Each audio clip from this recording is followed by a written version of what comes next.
We're back. We're back. We're back. We're back. We're back. We're back. We're back. We're back.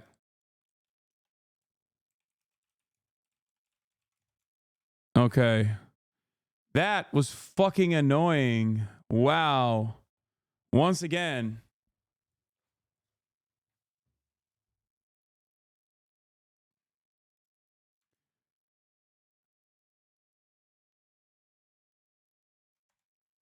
That is annoying.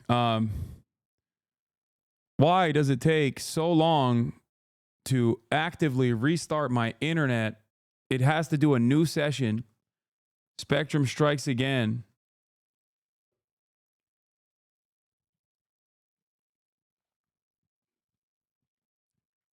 I'd rather have it happen today than yesterday, so fuck it. I was really worried. I was really worried that it was going to happen. I was really worried that it was going to happen yesterday, and I'm glad that it didn't.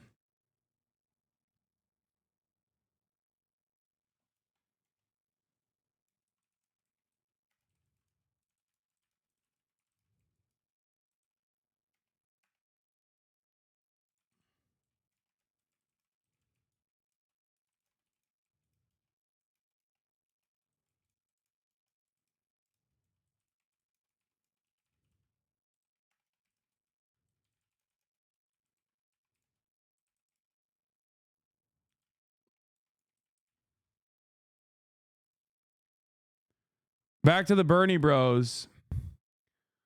Oh, that's annoying. Are you going to second IP or 5G router so you can set up a failover between the two? Is very common and not that difficult.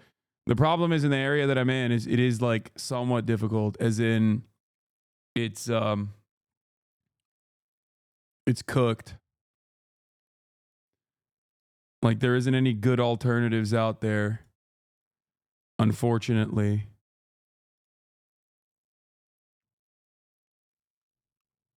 What happened? My internet went in and out. It cut out shortly.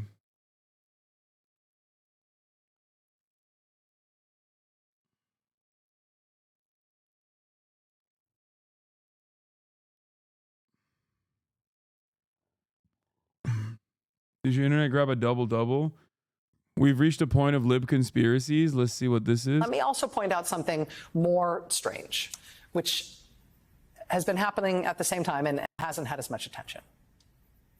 The day before Trump made those remarks on Friday, he said, you're never going to have to vote again after you vote for me this one time. The day before that, on Thursday last week, he didn't say that people wouldn't have to vote anymore once he was elected this November.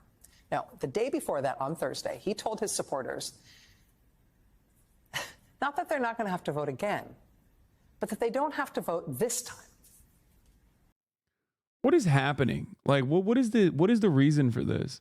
I can't tell if this is an unfair reading of Rachel Maddow because it's like clearly from a right-wing weirdo. Never mind, it's from Call to Activism. Don't need to vote for him this November. This is from months ago. We don't need. Yeah, guys, this is from a month ago. I feel like if you ask Rachel Maddow now, she's not going to say the fucking election was stolen. Like, that's crazy. Please do not entertain this shit. What the fuck is going on, man?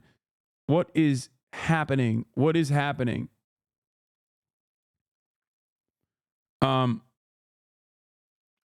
want to point to something. Okay. People are crashing out naturally. Can't blame anyone for anyone crashing out. It honestly seems like an understandable reaction. No. Yeah, even he agrees with you. Yeah. Dem operatives should be, well, he agrees with me, but he's not saying I'm that guy. Dem operatives should be scouting young guys with left politics on Twitch the way baseball scouts the Dominican League for kids who can throw 100 miles per hour. But like, there are people like that out there. It's just that they are not recognizing, people are not, the Democratic Party and its media ecosystem does not want that. Okay? They want something different. They want people that play the same role that like Charlie Kirk plays. They want, I do feel like a lot of higher ups in the Democratic Party have convinced themselves that Olivia Giuliana and Harry Hasan constitute actual successful youth outreach, when in fact it seems like their job is to convince old people that Democrats are doing successful youth outreach.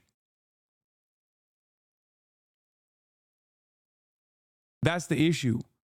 And it's the same with Podjons. Like, I have one of the youngest audiences. I have one of the youngest audiences in all of politics. And I know this from YouTube. Like, YouTube data shows that I have consistently the youngest audience in politics. Okay? I don't think you say your audience is 40, but I'm talking about fucking YouTube. And also, not only is it YouTube data, but it's YouTube data in comparison to every other content creator in the space. Okay? Every other content creator in the space, in the news and politics space, before everyone starts fucking chiming in about how old they are, even if you're like 25, even if you're 30, you're still technically younger. You're still in the 18 to 35 demographic, you dumb fucks, you stupid fucking boomers. The very fact that you think you're old as like a 30-year-old is because you're in a much younger space. That's my fucking point. Most people that pay attention to politics, both online and everywhere else, are 65 minimum. Shut the fuck up. What's wrong with you?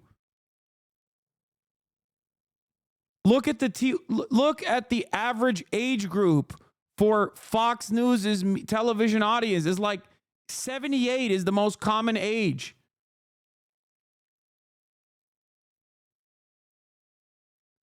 My point is, there's a lot of this stuff out there that people are looking for younger people that represent their values and then falsely assuming that they have a young audience. Okay?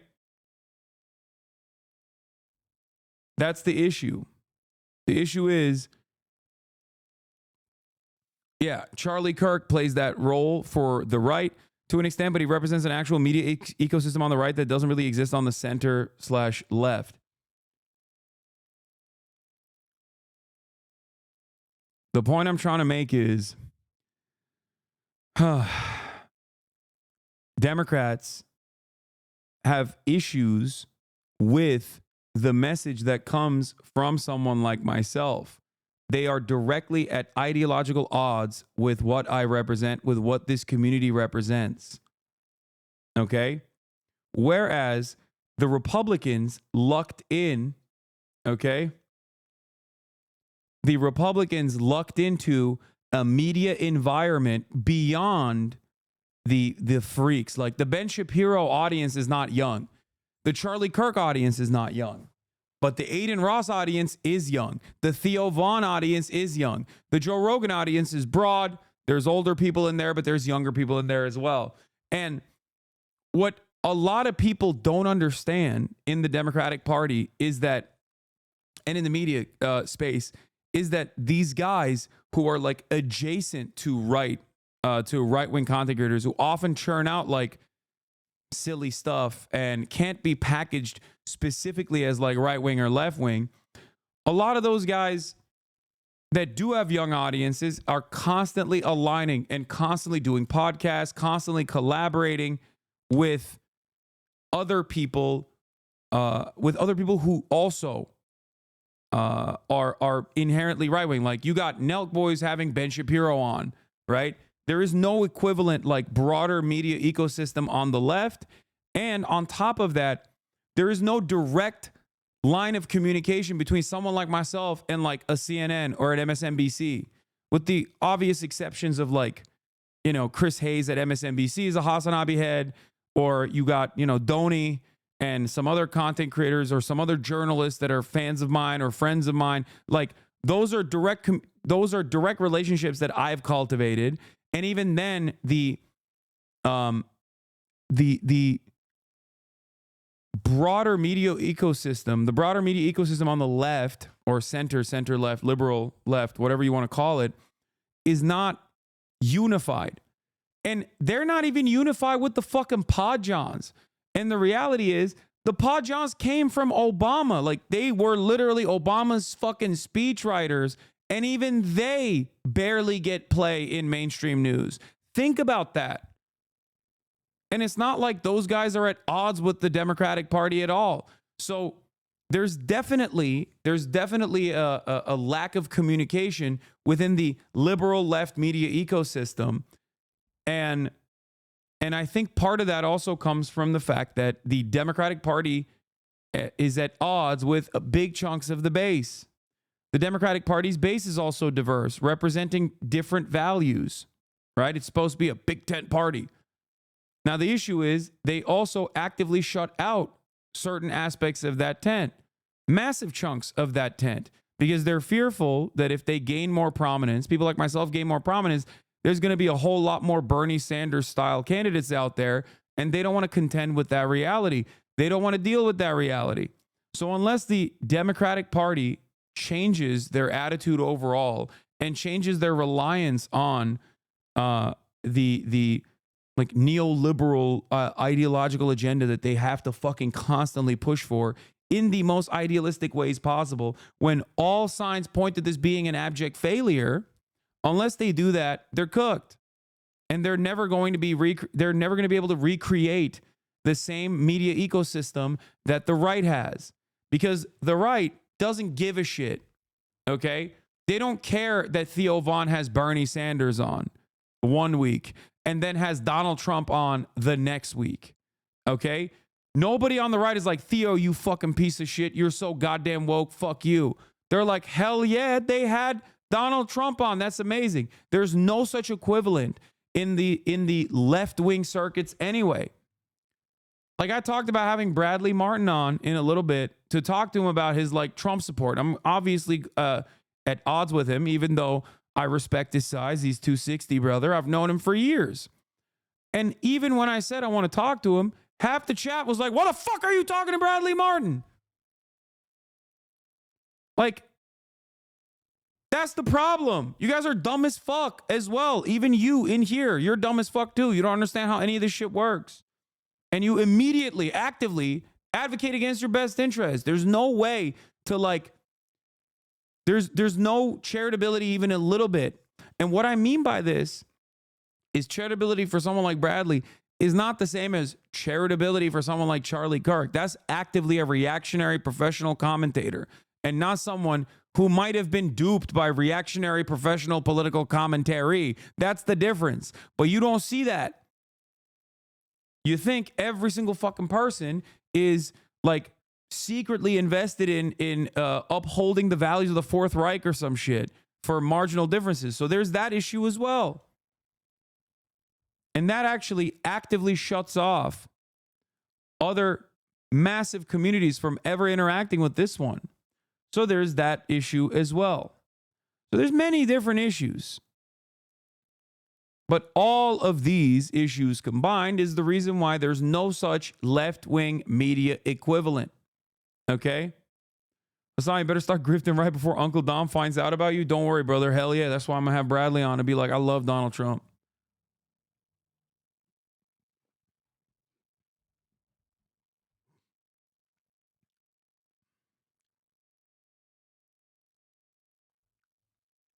Yeah. And this is not even a joke. My conversation with Brother Banks shed more light on the Trump victory than most mainstream coverage. It's true. Sometimes you got to fucking talk to people where they're at and understand where the fuck they're coming from. If you want to be able to develop a better understanding of like what is going to happen potentially.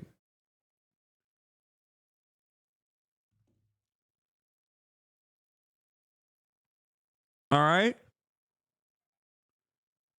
Now, obviously, I just went through this.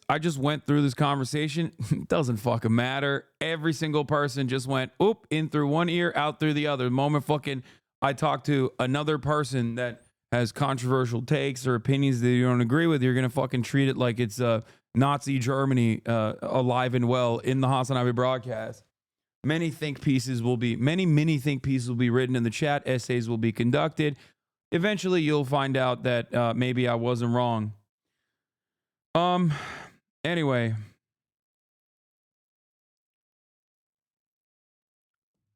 What would you think should happen for the Democratic Party to improve in a perfect world? What should Democrats do? Address the genuine material problems that people are fucking facing. All right?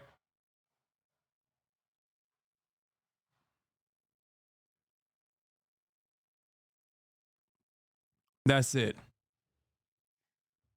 Never forget, so many people were like, dude, why the fuck would you debate Andrew Tate? You're platforming Andrew Tate. You're platforming Andrew Tate. No, motherfucker, I was the only person who wasn't platforming him. Huh? Yeah, I'm back. Yeah. I was dunking on him, which, you know, unfolded in really meaningful ways that actually destroyed his entire life, I think. It was the first domino that fell. But yeah, Andrew Tate already had a massive platform by the time that I got to it, you know? Whereas, like, I would never do the same for, like, some fucking rabid neo-Nazi that has, you know, 300 concurrents, because that would be platforming them. Okay?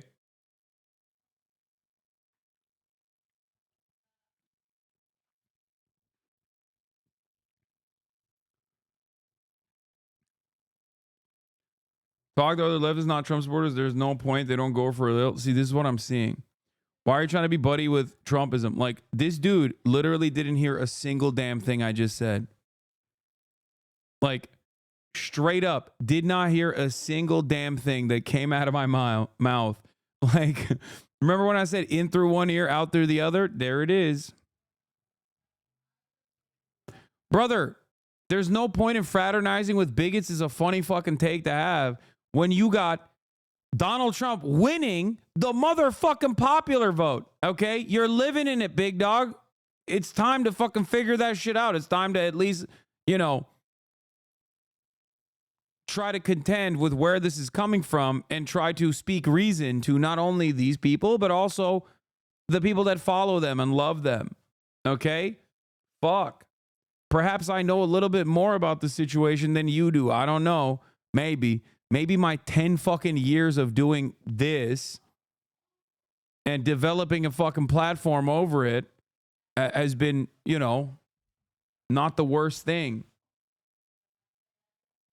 Anyway, guys, you got to stop with this, like,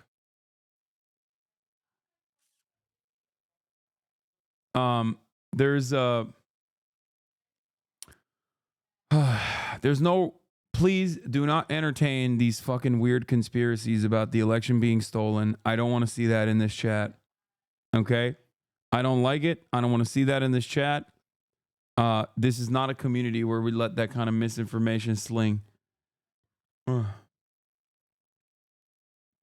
numbers are off, though. Yes, dude, the numbers are off because Kamala Harris was historically unpopular. Please, for the love of Christ and all things holy, okay? For the love of Allah, whatever you believe in, okay?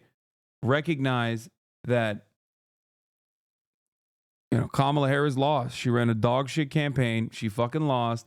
20 million less votes overall from 2020 due to, one, that being a COVID election. It's like the bubble, you know?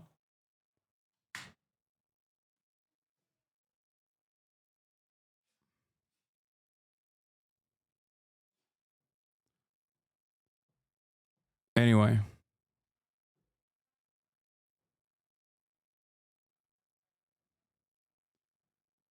LeBron Mickey Mouse ring. Okay, everybody shut the fuck up. We're not going to let any sort of white supremacist sentiment like that fester in this community. I'm sorry. All right? I do not want to hear LeBron slander. I do not want to hear LeGoat slander, okay? That is the GOAT, and he did his best. He did his best. He was in the tank for Kamala Harris because he knew, you know, what the rising tide of fascism would do to the country, and you guys all, you disappointed LeBron. I've officially decided LeBron is no longer from Akron. He is a Los Angelino through and through, okay? I just want to say, we failed LeBron. Kamala Harris failed LeBron. That is actually the worst thing that she did.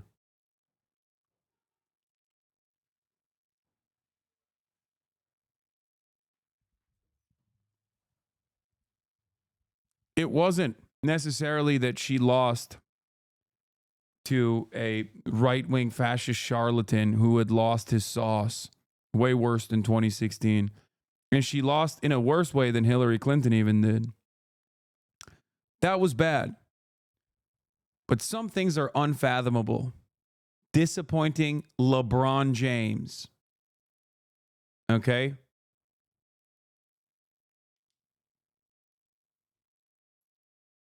Unconscionable. Oh yeah, there's also the this insanity. The reckoning in Biden world, per sources emerge along three schools of thought. Biden would have won white working class vote. Obama 16 and Pelosi 24 are to blame for pushing him aside twice. Perhaps he was more deeply unpopular than anyone grasped. Ultimately, as Casey and I have discussed on air, the voters are always right and hiding in plain sight. 80% said Biden was too old to run in 2023. Okay? Just 36% approved of his job in office in July. And polls consistently showed the inflation topping all other issues.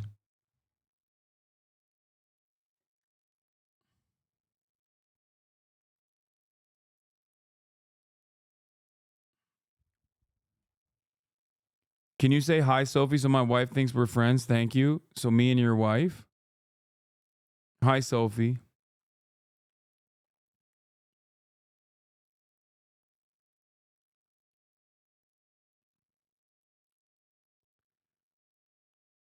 How do you do this for a living? You've been streaming for so long with such short breaks. Like, is there no part of you that doesn't want to crash out and like go cry and go on vacation? No.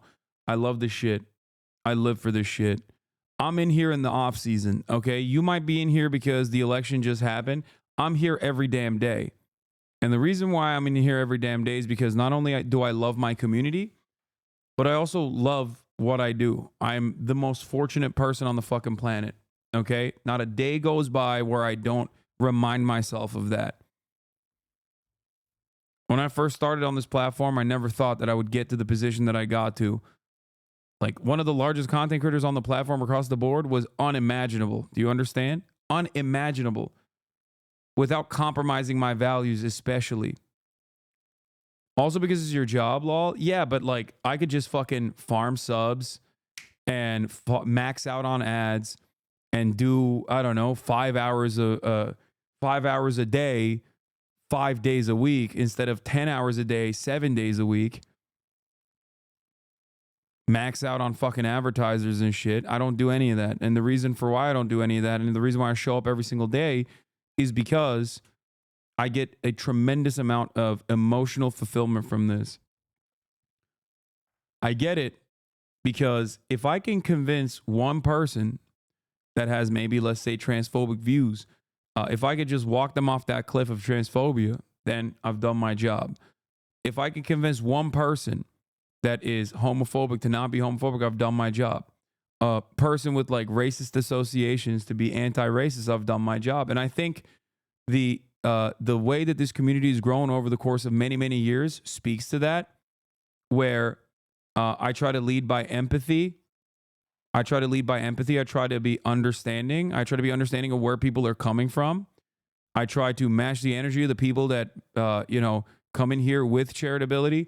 Now, there are times, of course, when there's a shit ton of trolls that want to disrupt that process. But, overall, my goal is to have people arrive here with a charitable attitude and make up their own minds and go on their own pursuit, go on their own journey of learning.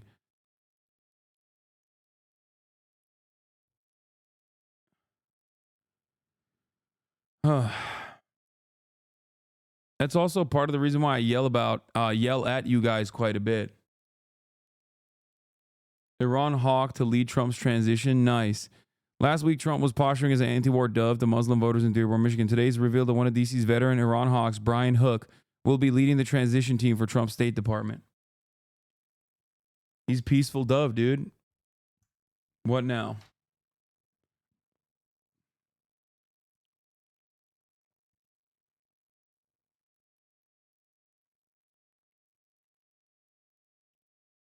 Is there a way to support you without subscribing? Subscribing is the best way to do it. $6 a month, or for free with a Twitch Prime. You can use your Twitch Primes in here. You can get gifted subs too. I also do merchandise, but that's not really for that doesn't generate that much money, really.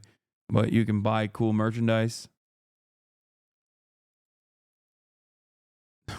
the the profit margins are not necessarily there for that, union made, American made, so but I don't mind it. On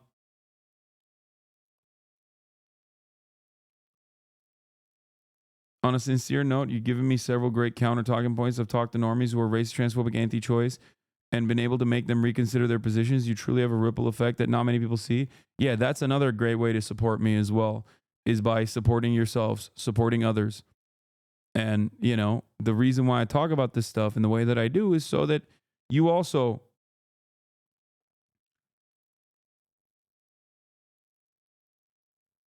politics is not for some of you, and that's okay. It's time to really put your back into that marketing job and stop paying attention to things you don't understand. Hasan Energy with Pod Save Bros Politics. Exactly this.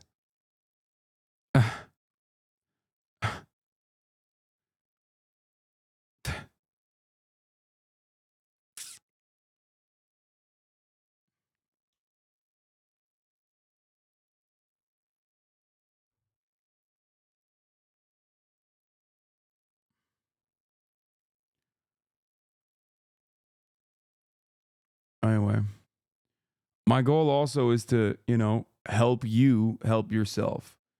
Like I'm very fortunate and I've been able to do certain things. I want you to better yourself as well in the same way that I'm always on that journey.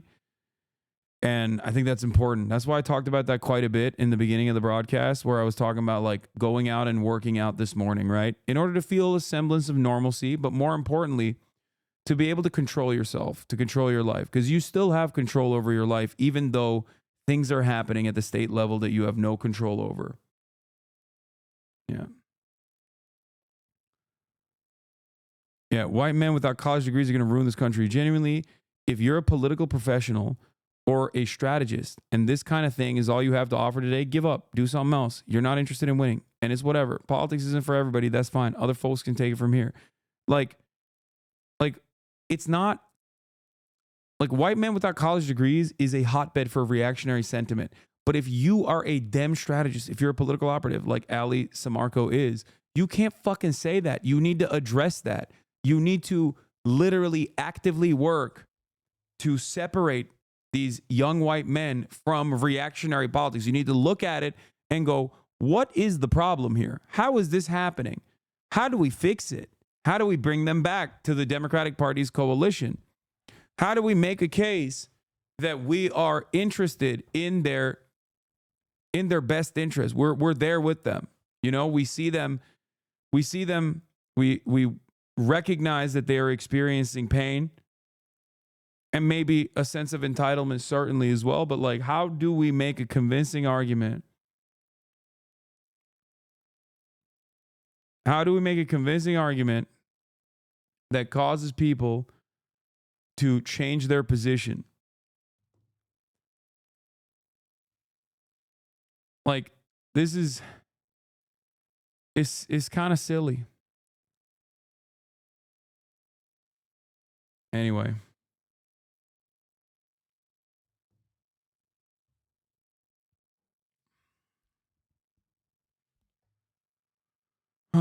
Men without college degrees are the ones fixing her roads and installing her new plumbing. I mean, there's that aspect of it too. Yeah, this is funny. Brian Grimm, I am not a flawed writer. Y'all are flawed readers. Do better.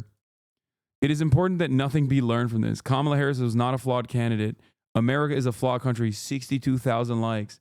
Democrats need to snap out of this fucking weirdo behavior, man. You cannot run a campaign like this. What the fuck is going on, man? What the hell is going on?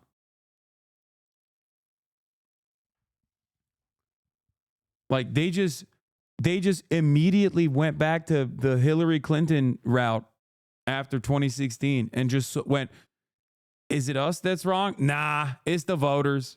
The fuck do you mean it's the voters? You're supposed to win their vote, dumbass. Your job is to win their vote. Why else are you tacking to the right? Because you thought that was going to win their votes. It didn't. Tack to the left now, okay? The fuck? Except for many people who are, for example, like Ali Samarco, they're former Republicans.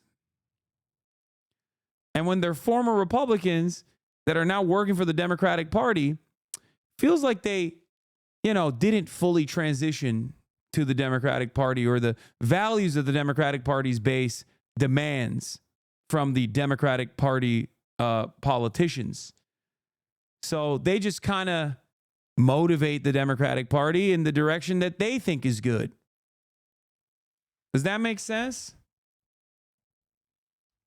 Why is it, and I wonder, I ask this all the time, why is it that every single prominent commentator on CNN and MSNBC is a former Republican? Half of these people are Bush-era communications directors. The fuck?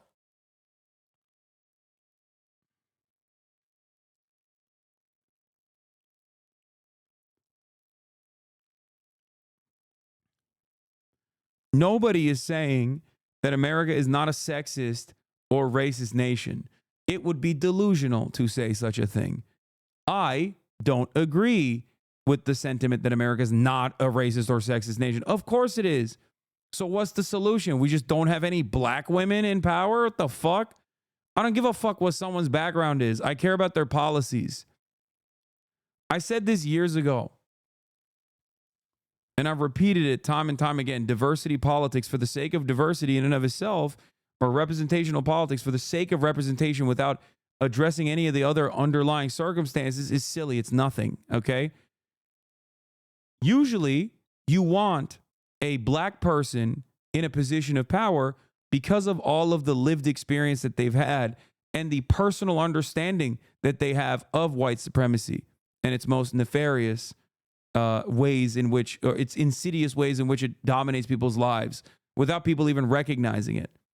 You don't just want a black person in power because they're black. If that was the case, Candace Owens would be woke, okay? That's not how this works.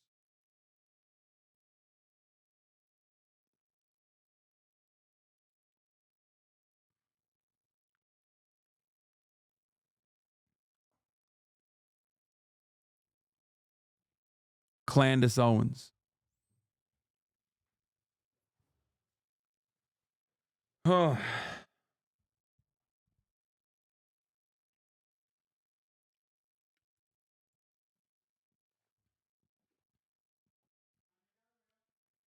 Anyway, can you give me a quick summary of Peter Thiel's contribution and involvement in the New Right Youth movement? It's rampant in New York City, and I really don't understand where it came from. Money and fucking coke addict podcast losers who want to come across as edgy, but also simultaneously like intellectual, but right wing, but money.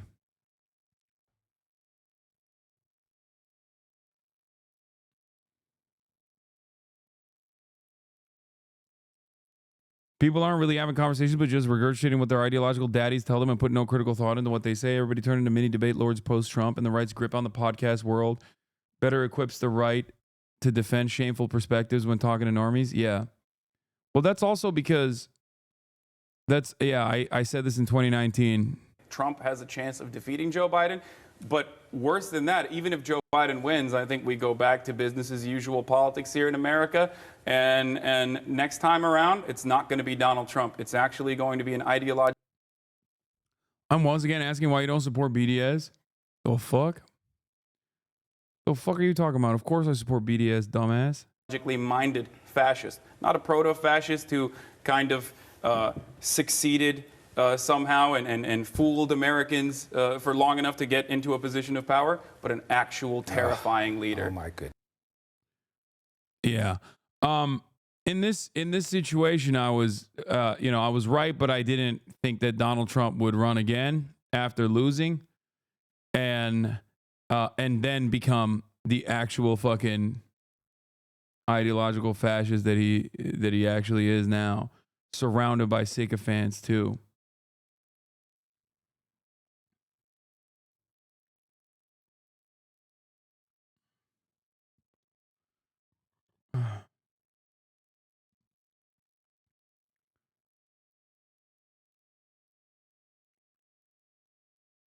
Do you think Trump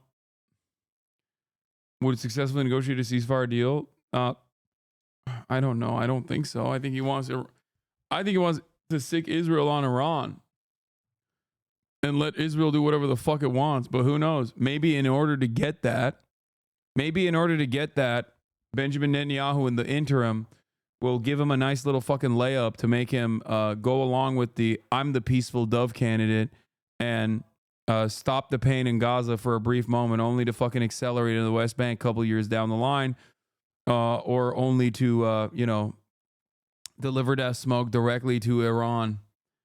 So we'll see. It only gets worse from here on out, you know? I can foresee that, though. I can foresee Donald Trump getting that Ronald Reagan style concession. You know, hold off on a ceasefire, wait it out, knowing full well that you'll get a much more favorable deal from your buddy, Donald Trump, and then offered that as a gift to him. Oh, see, we stopped the fucking war in Gaza. Look at that. Boom. 2 years later, they got enough time. They got enough gear. They got enough military support from America. Now they're annexing the West Bank in its entirety. Now they're taking the war directly to Iran with America in tow. You know, I could totally see that.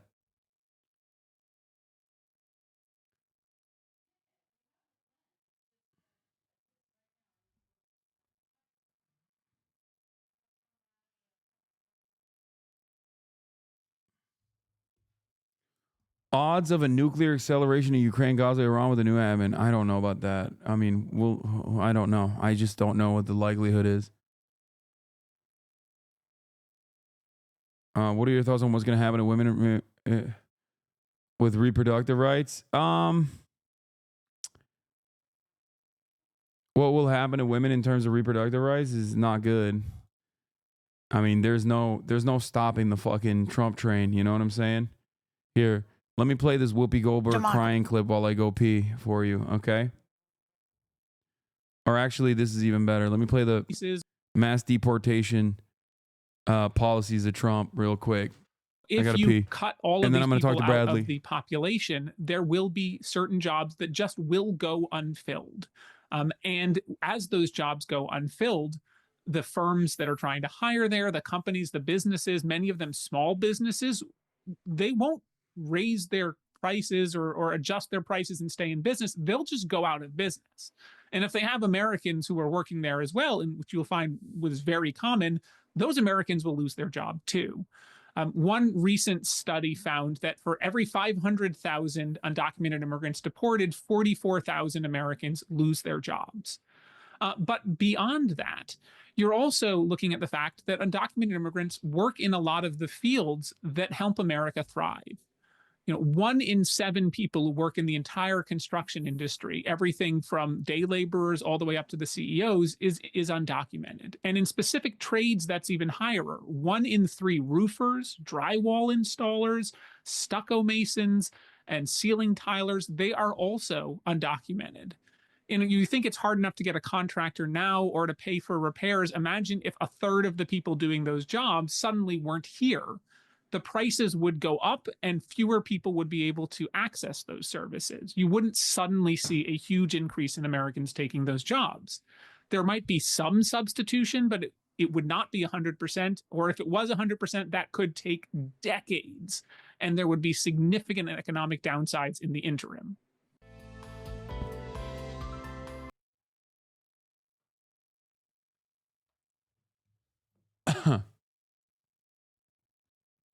Why does this guy look like the insurance company boss from The Incredibles? I don't know, but we got Bradley Martin in the building, ladies and gentlemen. I'm calling him right now. Okay. And we're going to be having a conversation with him. Bradley Martin. I was at his gym the other day. We're going to pick his brain about Donald Trump. Bradley, can you hear me? Hello? I think so. All right, turn on your camera. It's Let's just see. is reloading. You probably have it on your OBS or something. One sec. Are you live streaming right now? You might have it on at like a different application might be using your camera. So you might have to turn that other application to turn on your camera. Yeah, no, you're right. You're can you hear me? Yeah, I can hear you. Can you hear me? Yeah, I got you. I think it's this TikTok app. You can't see me. Oh, because you're using your camera for the TikTok app? Nah, I wasn't even using this shit for that. I don't even know why it's acting crazy. Are you on your phone? No, I'm on my desktop. You fucking boomer. I know, dude. Just give me a second. Normally it's not this much of a fucking problem. Hold on a sec. Okay. Well, no, that's not even using it.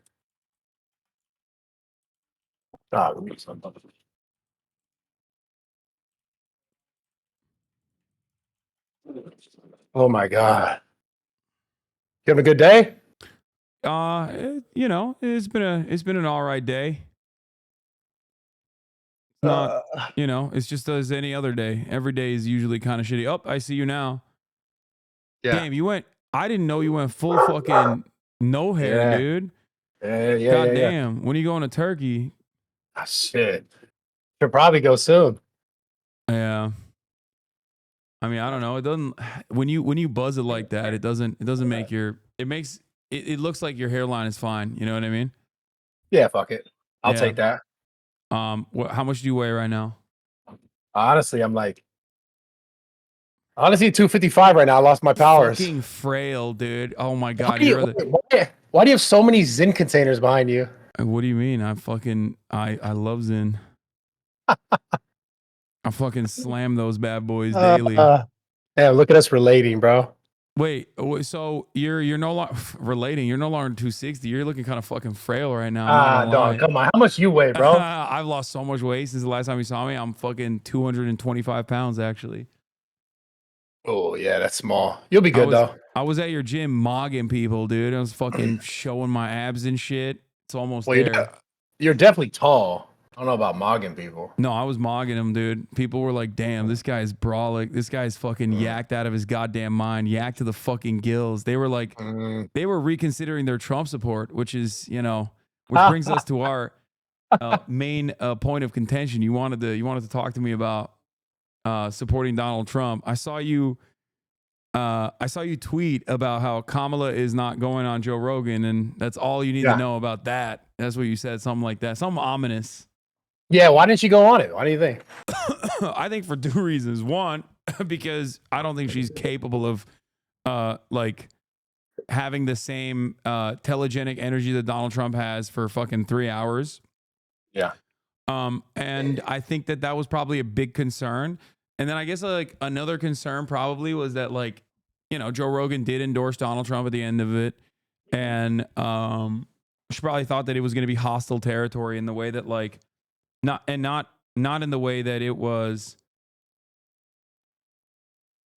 not in the same way that like the Trump Joe Rogan conversation went.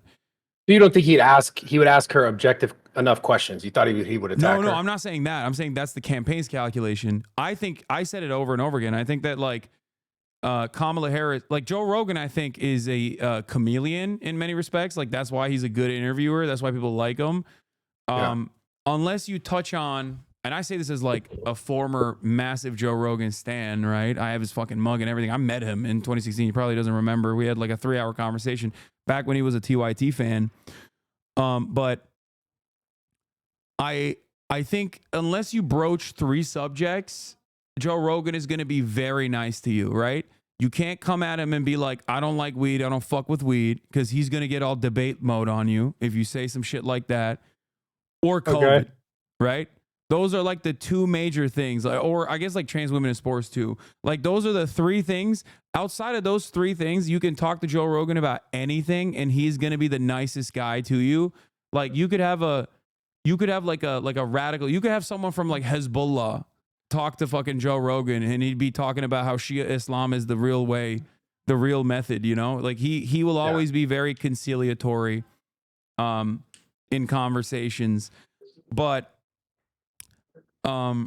so for that reason, I think that it would have been a good conversation regardless, and I was looking forward to it. But I think even if it wasn't Kamala Harris, like there's a lot of really great surrogates that could have gone on Joe Rogan. Bernie Sanders was a surrogate for the campaign. That would have been a great move. Tim Walz, Kamala Harris' vice president, is also fantastic. Like Joe would have fucking loved Tim Walz. If Tim Walz went on Joe Rogan, I don't think he would have endorsed Donald Trump. Like I'm not even kidding. Interesting. Yeah. But I think part of the problem with that whole campaign, it seemed like people just the Democratic Party seems to have got so far away from majority, like the massive majority of people. So like when you say that, I agree. You could have other people that could have went on the show, but it wouldn't have had the same effect to the people watching, thinking like, oh, this is just another iteration of why I don't buy into this person as the president, because like you even just said it, someone else better could have gone on and helped her case. But I think people are like, I don't know, like moving away from that in a sense of like, they want to hear from her. They want to know who she is, not just like what. For sure. The problem is Kamala Harris is she just like usually comes across as like kind of inauthentic, and also you can do that, but you can also have like good policies to make up for that. Because if someone is like maybe coming across as inauthentic, they could still make a solid case as to why you would vote for them. If they were like, I see you, I hear you, I recognize where you're hurting, and I'm going to help you, right? If they say that, then people will be more understanding towards them, even if they don't have the charisma. I think Donald Trump, for example, does a very good job on the charisma front and is very telegenic, but rambles on all the goddamn time, which he calls weaving. Even Joe Rogan called him out on it and made fun of him a little bit to his face. That was kind of funny. But he, despite his weaving, like he has the telegenic presence to keep up like a 3-hour conversation, even if it's like devoid of any sort of like intellectual rigor, you know, because I mean, he was just talking about crazy. She was like, oh yeah, fucking windmills are killing all the birds or some shit. Yeah, I mean, I see what you're saying, but don't you think like being able to have that sort of conversation is important for a president? Whether like it gets off to some tangent or not, right? No, I think that, I mean, it's good to showcase yourself as like a real person for sure. Yeah. I don't care. Like, I'll tell you like this. If someone was like the most low functioning socially, and this is a antiquated term now, but if someone was like autistic, right? And they were low socially functioning, I think, or high needs, or I think that's the new term for it. Anyway, whatever. If they were like that, but they had some banger fucking policies, they were just like constantly advocating for healthcare for all, I'd be like, I don't give a shit that this person is not the best communicator. I don't care that they don't come across as personable, because like I agree with their policies, because at the end of the day, that's what I care about. I don't want to have fucking beer with a politician. So why do you politician to, you know, advance my interests? Why do you think people got so disconnected then with the Democratic Party in this whole cycle? They don't address the needs of the population ever.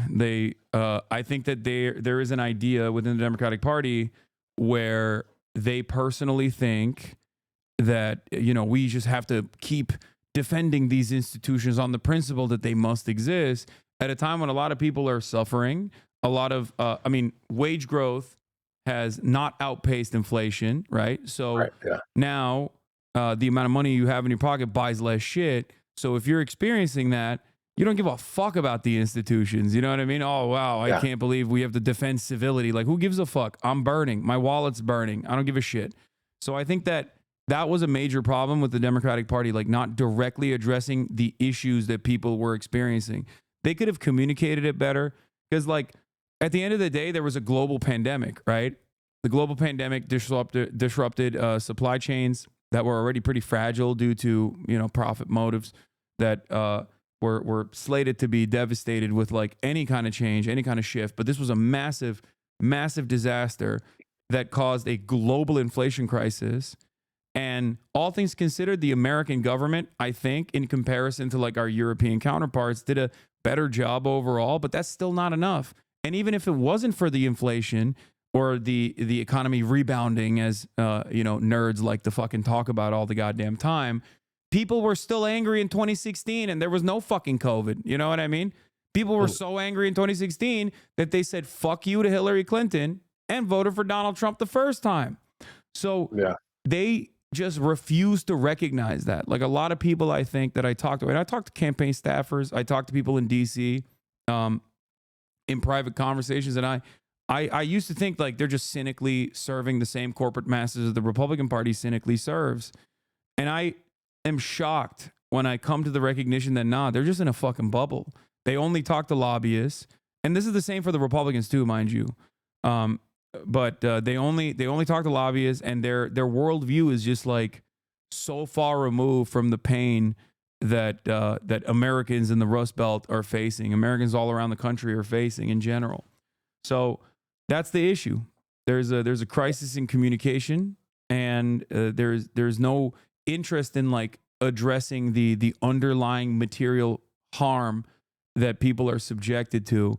And then they just fucking panic and point the finger of blame at other people. They'll be like, "Oh, it's just..." And so that's the thing that I notice the most, like trying to look at things objectively, because obviously I lean more right, but I try to watch as much content as I can. And it seemed like anytime I would try to watch something about Kamala, it was just about how Trump was just such a bad guy.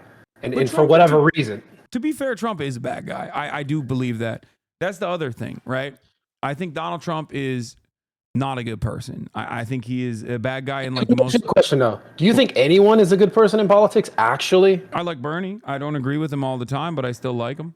I think so do you think Kamala is a good person at her core? Do you, like I have this problem. I have this problem with the political spectrum in general, where it's like, at the end of the day, I don't think any of these people are like the best people on the planet. But I do think Trump spoke more directly to like most people's and like what majority of people were dealing with as far as heartache or like pain points. And I think they went towards that in a smart way. I just think like he spoke to the anger. He spoke to the anger and resentment that people felt, but he redirected that anger and resentment to not the appropriate vector, right? So the real problem is the economic circumstances that we exist under is very corrupt. That's it. It's just like pure corruption. I might call it capitalism, but the reality is just everyone is serving corporate masters, right? You go on MSNBC, CNN, or even Fox News, and they're representing certain interests, certain powerful corporations and their interests, because they're buying millions of dollars of ads. They have a shit ton of PR people that go on there and speak on issues as though they are objective random people. And then you look at their fucking background and you're like, God damn, like this motherfucker is literally a lobbyist for Raytheon. Of course he's talking about what kind of missile systems Ukraine needs to get, because he's a fucking lobbyist. Like, he's not just a former general. That motherfucker's a missile salesman, you know? And I think everybody does that to a certain degree. And ultimately, Americans' interests never get represented. One side, on the other hand, at least acknowledges that people are angry. The Republicans do. But then they say, you're not angry because we're spending all this money in fucking wars overseas instead of fixing your goddamn potholes and making sure that you have better internet, making sure that, you know, there aren't 600,000 fucking homeless people that are sleeping outside tonight, right? We're wasting all of our money on this shit. Instead of saying that, Republicans do what? They say, you know who's the problem? All these immigrants that are coming in. You know who's the problem? It's the Democratic Party. They care too much about trans people. Like, the Democratic Party didn't even fucking talk about trans people once this election cycle. It was just Trump that talked about trans people. Couldn't get it out of his goddamn mouth. He couldn't stop thinking about trans people.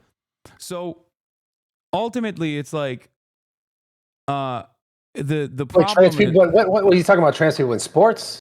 The sports thing? Everything, everything. He's just like, Kamala Harris wants to give bottom surgery to undocumented trans prisoners or some shit. And it's like, okay, that's like a normal medical procedure. You might not agree with it. It doesn't really matter. It's neither here nor there. At that point, you're cutting $10 million worth of ads in like Texas, specifically to dunk on like eight migrant trans people, which I think is like so insane. Like, who gives a fuck, dude? It's not like we're not transing the youth, right? It's like not a problem that harms or benefits any of us. And I think that they have a very good way of just like making you pay attention to certain shit, so you just never pay attention to who's actually robbing you blind.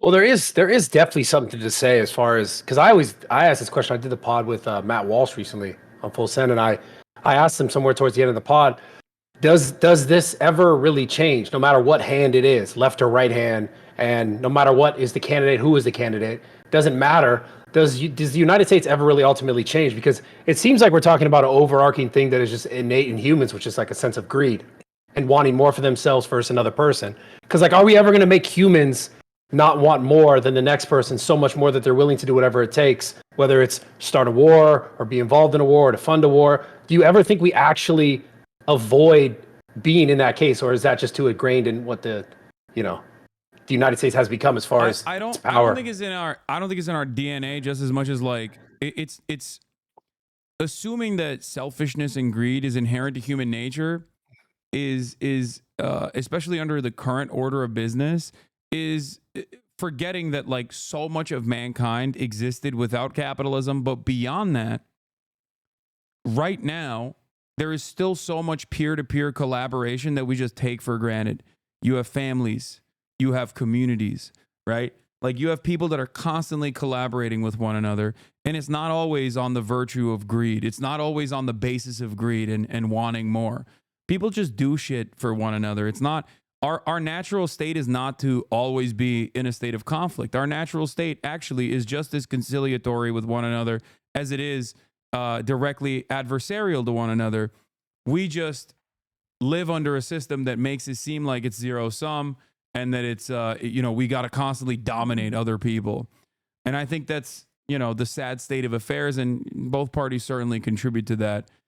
But I would ask Matt Walsh this question, really. Like, there's I think it was like 1% of the population is trans. Like, if they all were no longer trans, if you like forcibly were like, I don't want a single fucking doctor to perform the surgery, if you just like forcibly reversed their decision and said no more HRT for you, right?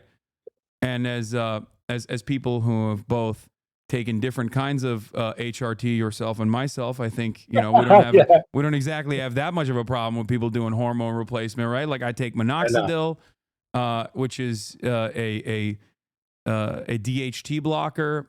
You may or may not have taken some other form of hormone replacement therapy. It's true. Yeah. But ultimately, like if we were to stop that, right, dead in its fucking tracks, we're like, no more. These medical professionals are woke. They were in the pocket of big woke, big trans. They were doing this for nefarious purpose. We got to stop it. Let's say we stop it.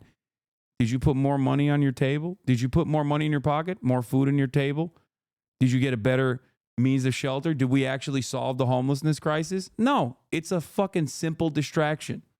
That's all it is. But it's one that I think tracks with a lot of people because like they get constantly pummeled, bombarded with this shit, and you go, man, fuck, this is like everything that everybody's thinking about all the time, and it's like, no, it's just people like Matt Walsh thinking about it all the time. Like it doesn't do anything. It's just like that's why I liked Tim Walz a lot, Kamala's VP pick, because he was like, mind your damn business. Who gives a fuck? Calm down. We gotta feed hungry children. We got mouths to feed. And he did that in Minnesota, and he was really good in Minnesota for that reason. So I was actually a little bit encouraged by that pick originally from the campaign, but they silenced my man. They backpocketed him. They were like, nope, none of that woke shit. They were like, don't talk about feeding the poor. It's not good. What do you think makes all this shit better? Because I'll also actually scratch that question.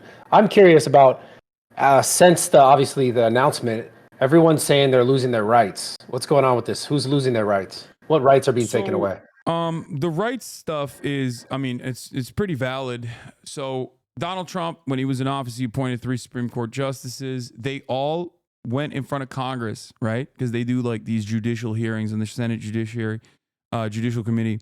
And they do these hearings where they're like, what are you going to do? What is your background? Do you have any blackmail on you? That sort of thing, right?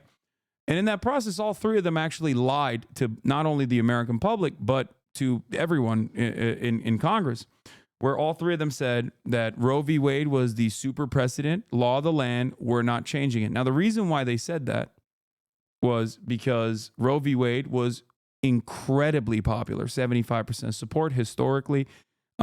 most people, even pro-life people, were like, I'm pro-life. I wouldn't get an abortion personally, but I don't think the government should interfere in that, right? Because there's a litany of complications when you start putting legal hurdles that are unnecessary in front of this like fairly routine medical procedure. And they all lied and said they would never overturn it. And then they did. Lo and behold, they did that under the Biden administration. And a lot of people, specifically women and people who care about women's bodily autonomy, were very frustrated by that because now you have things like the horrible situation that occurred in Texas, like literally a week before the election, where an 18-year-old wanted to get an abortion because she had an ectopic pregnancy, right? What is that? And an ectopic pregnancy is basically when the baby's dead, like the fetus is dead, it's non-viable, and it's like dying inside of you, so it's like poisoning your blood, and you die if you don't get a medical abortion in that situation, you just die, right? So this person had to go to two emergency rooms, and it was far too late by the time she got to the third, where someone was like, all right, we'll do it. Like, we'll do the ectopic, we'll do the abortion for you. And she died. And this happens now all across the country. These needless deaths are happening all across the country because doctors are terrified of criminal prosecution. Like, you know, these states are openly saying that if a doctor gives an abortion to a person, then they might be criminally charged with facilitating a murder. And that's a really devastating predicament, right? That's a real violation of people's civil liberties and a real violation of their bodily autonomy. So understandably, people were very frustrated by that. But I've heard in Donald Trump specifically speaking to abortion rights being like for the life of the mother and some other special circumstances where it's like he believes it's okay. So Donald Trump says that now, and that's because everyone got mad at him. So he was like, oh, I did abortion. And then he was like, oh, just kidding. I just want the states to decide, right? Which is a cowardly way to do it and kind of an old trick, actually. I mean, that's what the Confederates said when they were like, we just want states' rights. And then you'd be like, states' rights for what? And they'd be like, to own slaves, right? So like the states' rights argument in this situation, when it's like profoundly popular across the entire country, including every single red state, where abortion protections are over 50% approval, over 50% popular, including but not limited to the state of Florida, for example, where the abortion measure didn't pass, the constitutional amendment in the state of Florida, this past election didn't pass. But it didn't pass not because it wasn't unpopular. It didn't pass because the state of Florida made it into law that you have to get above 60% to actually fucking have something enshrined to change, to make a constitutional amendment. The abortion provision got 57%. Now tell me if that's democratic. I don't think that's democratic at all. But isn't he still saying the states would then decide if they could have free reign on abortion? Right. Yeah. So wouldn't the states where most people are aligning and agreeing with that be where that's happening? For example, California, et cetera. Yeah, but it doesn't matter because like there's still a shit ton of red states where every single red state that had abortion ballot measures, including Ohio, actually said, no, we don't want to fucking, the fuck are you talking about? We don't want to actually limit abortions like that at all. So then wouldn't they just vote and then that would just be the case? They did do that, and many states did, but it still doesn't matter because some states, like Kentucky, for example, turned around and still said, nah, I don't care about the fucking constitutional amendment. I don't care about the ballot measure. I'm still prosecuting it. I'm still doing criminal charges. So I guess the question I have for you is like, why fix it if it ain't broken, right? So if every single state in the United States of America was already ready to, as you know, studies have shown over and over again, because this is a broadly popular initiative, if every single state was already interested in protecting abortion, why the fuck did Donald Trump's Supreme Court do that? I can tell you why they did it, but, you know, why do you think they did it?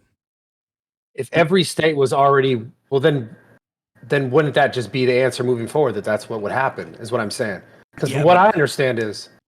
Yeah, but states are still adding unnecessary hurdles in front of the democratic process. They're, in Ohio, for example, they actively tried to get it off the ballot. Like they literally were trying to changed the law in the state of Ohio so that you couldn't get this ballot initiative because they wanted to stop the democratic process from being implemented. So that's the problem. To keep abortion? No. To keep the ballot, to keep the provision off the ballot. To vote. Yeah, so that people couldn't vote on it to defend abortion. Yes. I see. Yeah, so they do a lot of stuff like that. It's like a lot of little tricks here and there. For example, one of the things that they used to do under Roe v. Wade and red states was called trap laws. So they would add unnecessary red tape. Like they would be like, oh, if you want to fucking have a medical clinic that can provide an abortion, you have to have hallways that are like, you know, this length. Like really silly shit like that. When unless you like dive deeper into it, you don't really immediately comprehend it. But the sole purpose of that is to like limit the amount of abortion facilities that exist in the state because they just don't want women to get abortions. I mean, it's pretty crazy, right? Like, what the fuck? This is a medical process. You don't have an issue with abortion, I assume, right? I mean, I'm not really so worried about it in that case. But my question is still like in regards to losing a right, what rights are being lost? I mean, if the states are able to vote and people are able to vote. Well, that's the problem. The very fact that it's like now, before the voting process occurs, I believe, I don't know the exact number, but I think it's like 30 plus states that already had like automatic trigger laws that immediately criminalized it. And in states like Arizona, they went a step further. Before Arizona was even a state, okay, they had some antiquated ass law from like 1867 or some shit, okay? And they were like, the Arizona State Supreme Court was like, we are going to implement this insane antiquated law to try and stop people from getting abortion. So it's not like they go, oh yeah, well, I guess I'll respect democracy. No matter how much Donald Trump says that, that's just lip service. Politicians lie at the end of the day. Democrats lie too. And this is just the way that the Republican Party lies. The ultimate goal is to still limit what women can and can't do, what kind of medical decisions they can take. But they will, of course, massage it. They can't just be like, I don't want you bras to get a fucking abortion. You shouldn't have fucked around. I don't like that. They can't say that openly. So they just got to be like, this is because life must be preserved. And that's why we're doing this, you know? It's just a lie. I wish I knew more details as far as like how the actual process went in the states and the voting for it, because it just seems like I don't know nothing. I can dive deeper into it if you want. I'm fairly knowledgeable. I mean, I'm pulling this shit off the top dome right now, but I feel like you're looking at a computer and you're No, I mean, I'm on stream, but the only thing I pulled up was the ectopic pregnancy for chat to see when I was talking about it, like what an ectopic pregnancy is. I see. Yeah. Yeah. So you're having a good day then, huh? Not necessarily. I feel like, I mean, I wasn't going to have a good day regardless of whether Kamala Harris won or Donald Trump won, but it's, I guess, a worse day overall now that Donald Trump has won. Because what actually gets worse? What actually gets worse? Yeah. So if Kamala Harris had won, it would be business as usual. And I think that the very same problems that exist that have gone unaddressed would continue to not be addressed, and people will get more and more angry. And the next time around, it wouldn't be Donald Trump. It'd be someone even more dangerous than Donald Trump, most likely, right? But with Donald Trump winning the election, I mean, he has campaigned on a lot of promises that are really, really damaging to the country. On the economic agenda, he consistently says he wants to implement tariffs. Now, I am a leftist, so I'm not immediately anti-tariffs. I use American manufacturing when I do my merchandise. I get it from union shops in the United States of America. Those are the people that manufacture my garments that I use for my merchandise. I don't know where you get your merchandise from, but I can give you one example of why Donald Trump's economic policies are going to be harmful to you directly. I assume you don't get it from America. I get it from multiple different, some from America, some from Pakistan, some from China. It depends. So the ones that you're getting from China, Donald Trump wants to institute a complete tariff on all goods coming from China.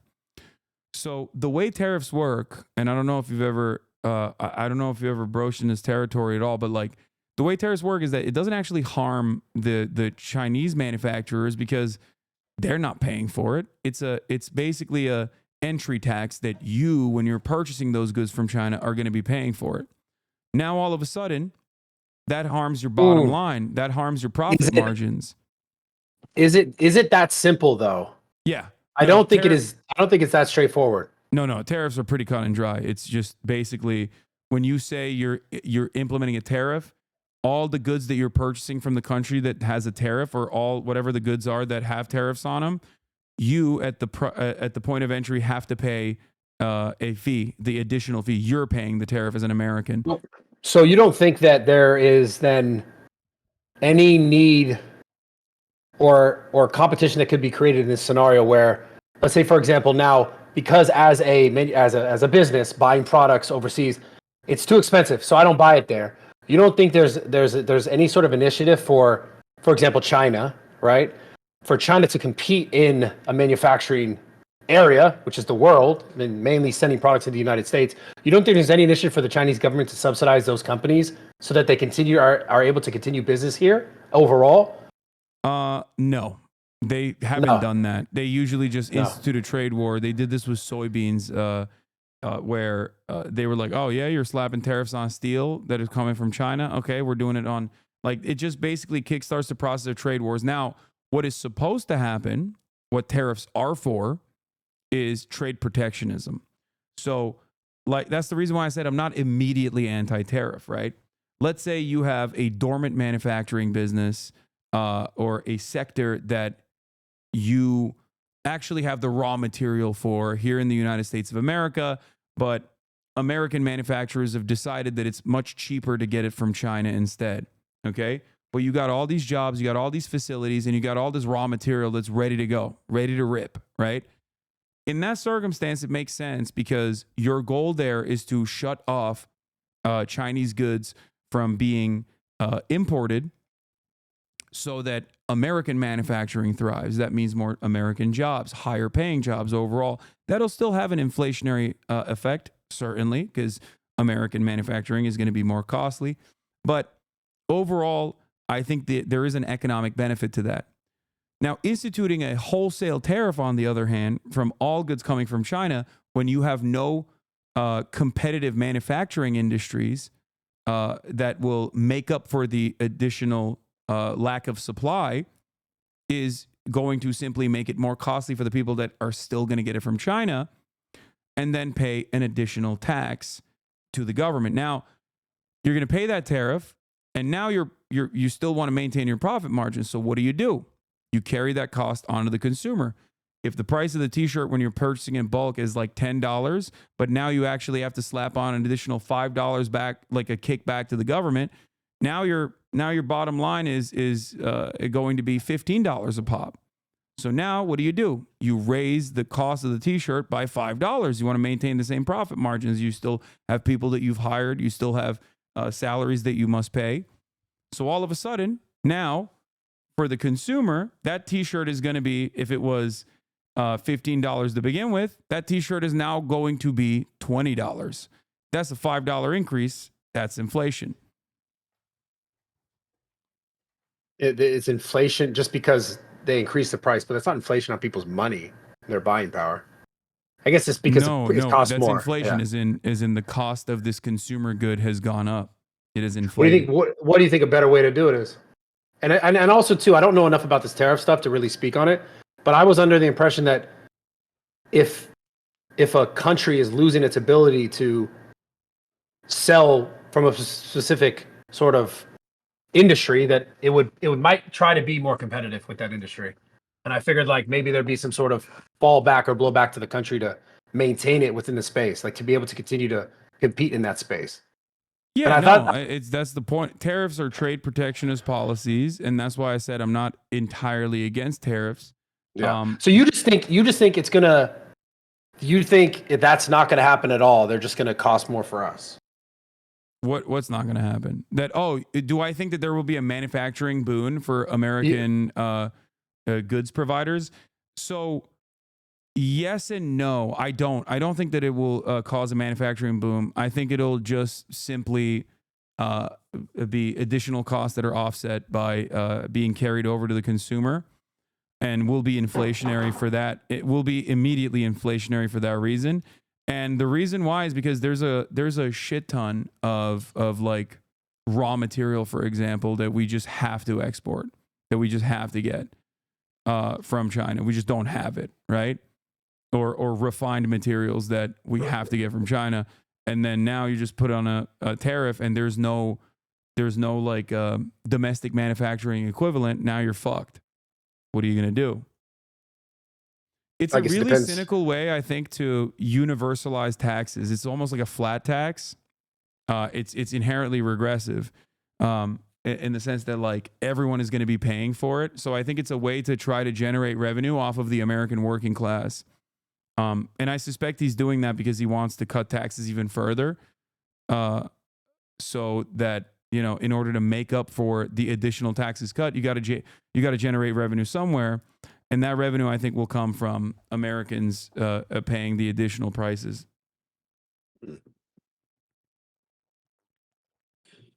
Man, it is a very tricky way to basically cut taxes for the rich and make the poor pay for it. It's a very how is it cutting taxes for the rich if rich have to pay? You got to pay more. Because the rich aren't paying because the rich don't pay for the tariffs. The rich pay for the tariffs, and then they carry that cost over to the consumer. They're going to keep their profit margins the same. That's why I described the $10 t-shirt now as $15. But for the consumer, if the t-shirt was originally $15, now it's $20. So their profit margin remained the same, but people are paying more for it. Where do you think this actual money problem gets fixed? Not in regards to tariffs or the stuff we're speaking to now, but just with the government in general, and how like the inflation is really more so based on the printing of money and just the misuse of our fucking money. And do you think that ever actually changes?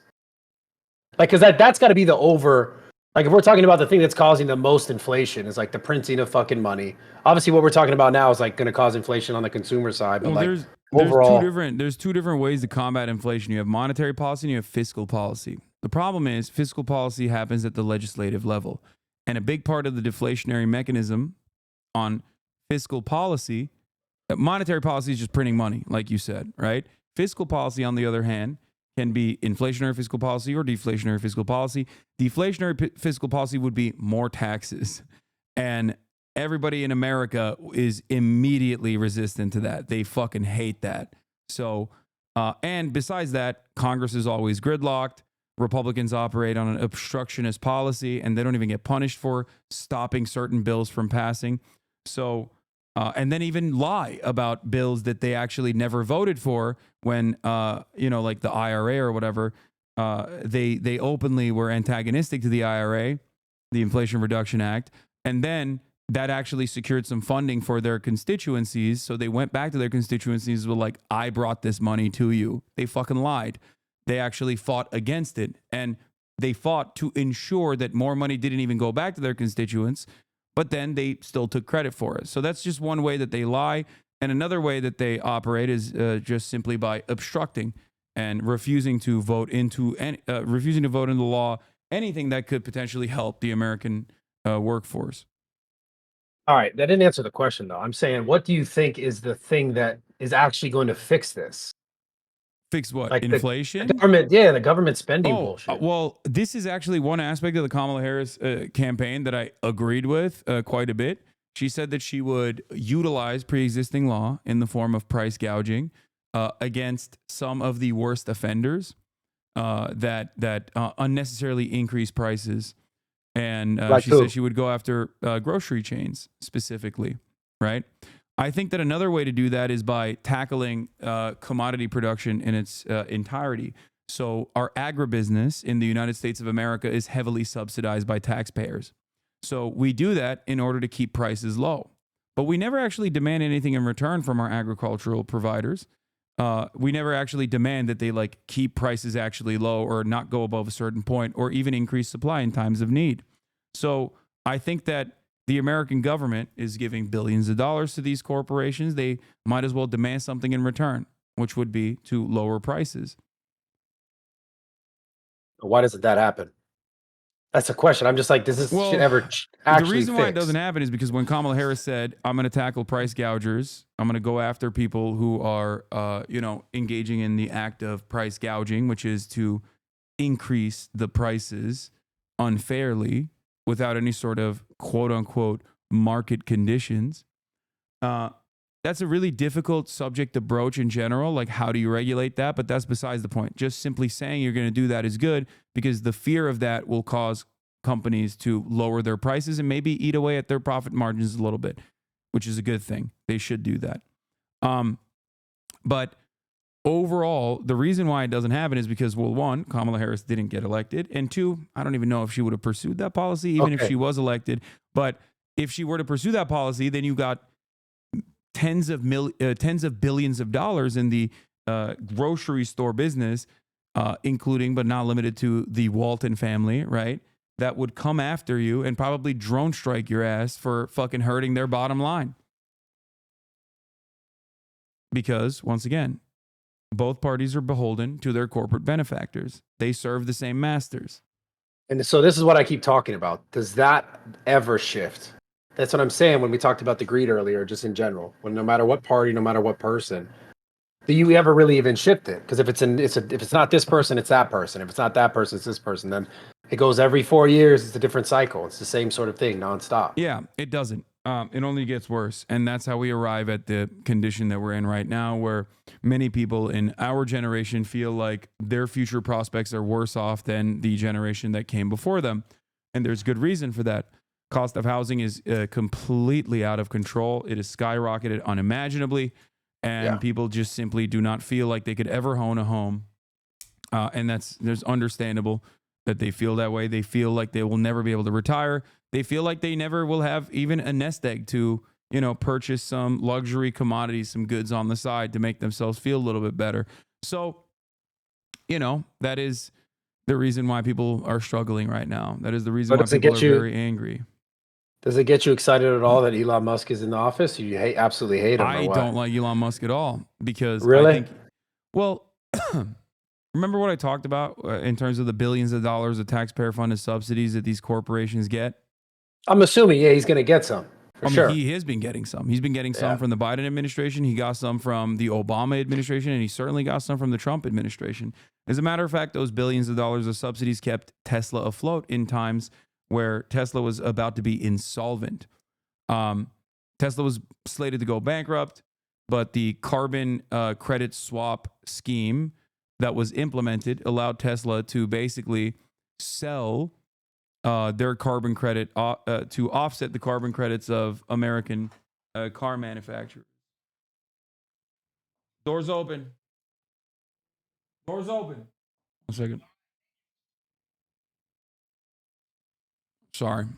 I'm going to deliver. Don't you think it was dope how he came into Twitter and fixed that bitch up? Fired everyone? You think Twitter's fake? Be honest. Like, you actually think Twitter's better? Yeah. Wait, really? Yes. Dude, that shit sucks. Yeah. There's fucking porn bots out the wazoo. I mean, that's trash. Of course we can get rid of that. Yeah, but it got worse under Elon. Porn bots out the wazoo. There's constantly fucking every other damn week. There's another guy who's like, white supremacy defender 1488 says black people are like animals, and then it's like 100,000 likes. I'm like, who the fuck believes this? Like, what the fuck? What an insane thing that people are just like openly saying. That kind of shit thrives on Twitter because of Elon Musk. At least we have an outlet that's not just the same shit everywhere else.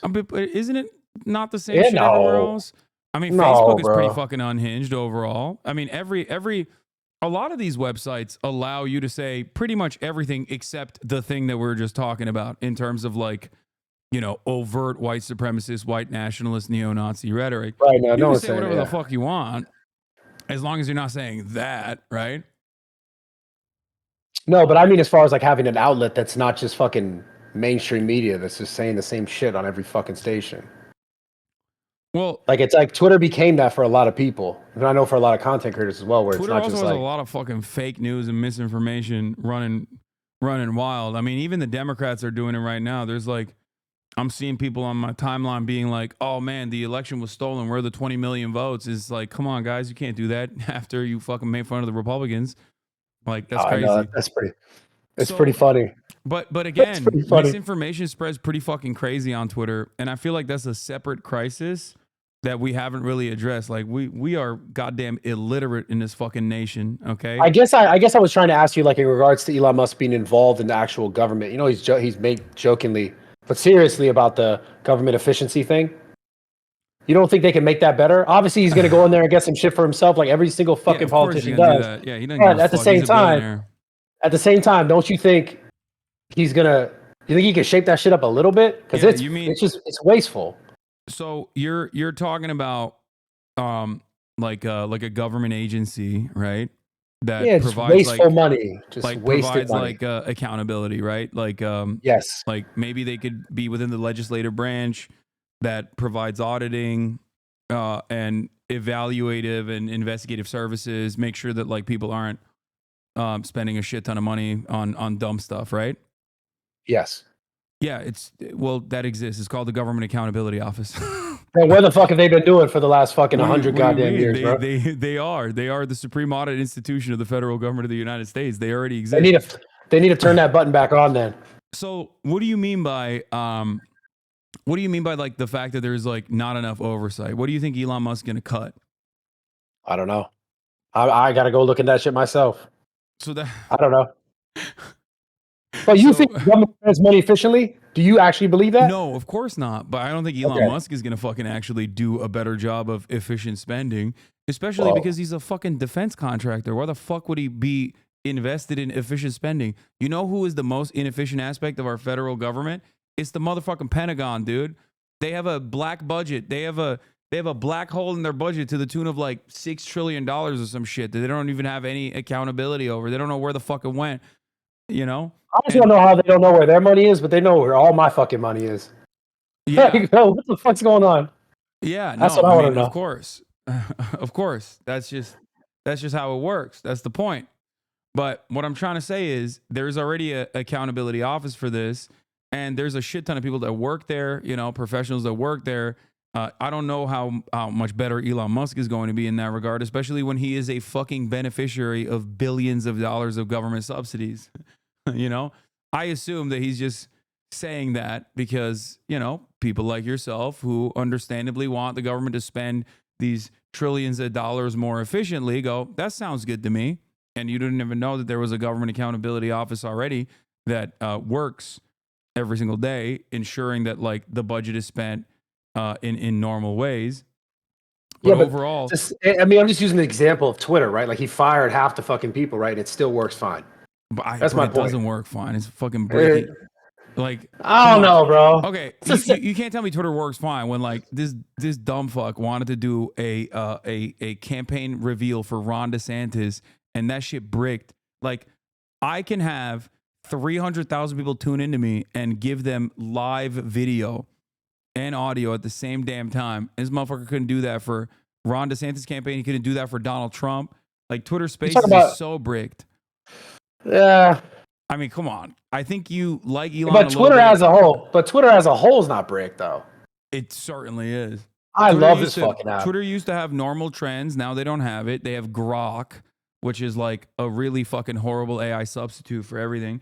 Nothing works. Half the time, the trending tab is filled to the brim with like dumb shit. They'll be like, "Oh, Israel was hit by a nuke." Why are they saying that? Because people fucking wrote it on Twitter, and then the dumbass AI picks it up and makes it seem like it's real news.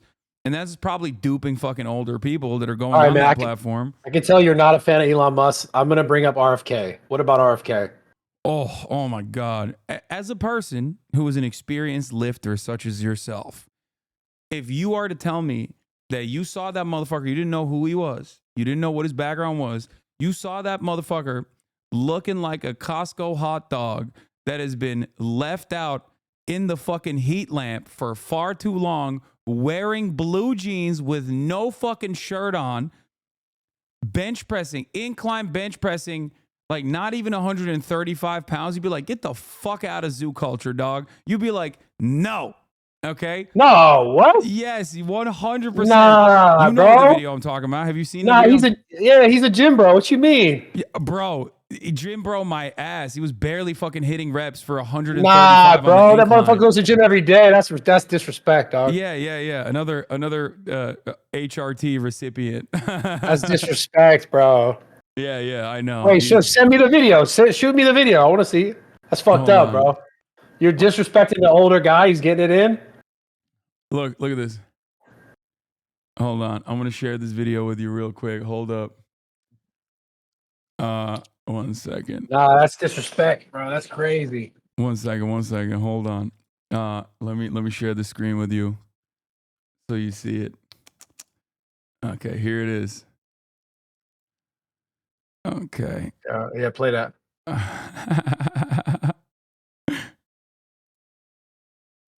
Oh, it's a vibe. What you mean, blue jeans? My guy's getting it. Come on, dude. Look at the weight that he's putting up too. So? What you That's not mean? even- That's not even 135 pounds. He has way more musculature to be able to fucking rep way higher. And I feel like, I mean, I guess his grip is like kind of tight. Like he's not doing like a normal Yeah, it's grip. a close grip. What you mean? He's doing a close grip incline press. But this garb, if you saw a dude roll up into your gym, honest to God, you don't know who the fuck they are, and they're just wearing blue jeans with a belt, no shirt, you'd be like, what the fuck are you doing? What? Come on, Bradley. That motherfucker got it, bro. I'd be like, damn, he's for real. He's like, he can't even hit the last couple of reps. He's like dying. Come on. Nah, I respect it, bro. He's trying. He's older. He's in his element. Like he got his. Bro, I love jeans. I'm wearing jeans tomorrow now, just because you said that. I'm wearing jeans tomorrow. No shirt, no fucking belt. You're gonna pull a RFK Jr. You're gonna fucking no, go. but fuck all that though. Fuck all that. Like, do you not like the things that he speaks about it? Like as far as the health? No, I think he's a loony. Like he's crazy. So the thing is, this is like the Andrew Tate shit, right? Like Andrew Tate will be like, go out and work out and you'll be better. But then he also says like 18 other things that are like insane. And then people go, oh, why don't you like Andrew Tate? He says, you better yourself and work out. It's like, bitch, I say that too. It doesn't fucking matter. RFK Jr. will say a number of good things, like we got to fix our food, right? He'll be like, oh, we got to make sure that our food is healthier, right? And then he fucking turns around and he's like, and also I'm anti-medicine. And I'm like, okay, well, you lost me. Wait. So you don't think there's merit in the fact that he wants to like actually sort of audit this pharmaceutical industry and like you don't think there's merit to that? Brother, did you not hear what I said? There's merit to Andrew Tate saying you should work out, but like are we more concerned with what this guy is fucking wearing and than what he's actually talking about the doing? wearing stuff is just a meme. That's a joke. But in terms of like what the values that he believes and the things that he says, I think that while there are some good aspects of the things that he communicates, like the other day he said Fruit Loops in America have like 2 ingredients. In America they have like 16 ingredients. In Canada they have 2. Why the fuck is that the case? I am going to deregulate the FDA. And I was like, okay, I had you in the first half. What the fuck do you mean deregulate the FDA? Like the entire point is in Canada it only has 2 fucking ingredients because of regulation, not deregulation. So he has the wrong solutions, even though he sometimes arrives at the right problem. Like he addresses the right problem, but then his solution is wrong. His solution is going to make more of that problem. So that's one of the...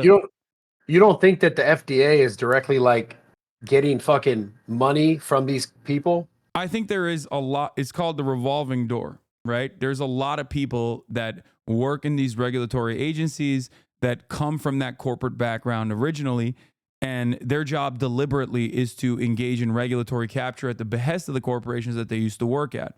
There's a lot of corruption in that sense. I agree.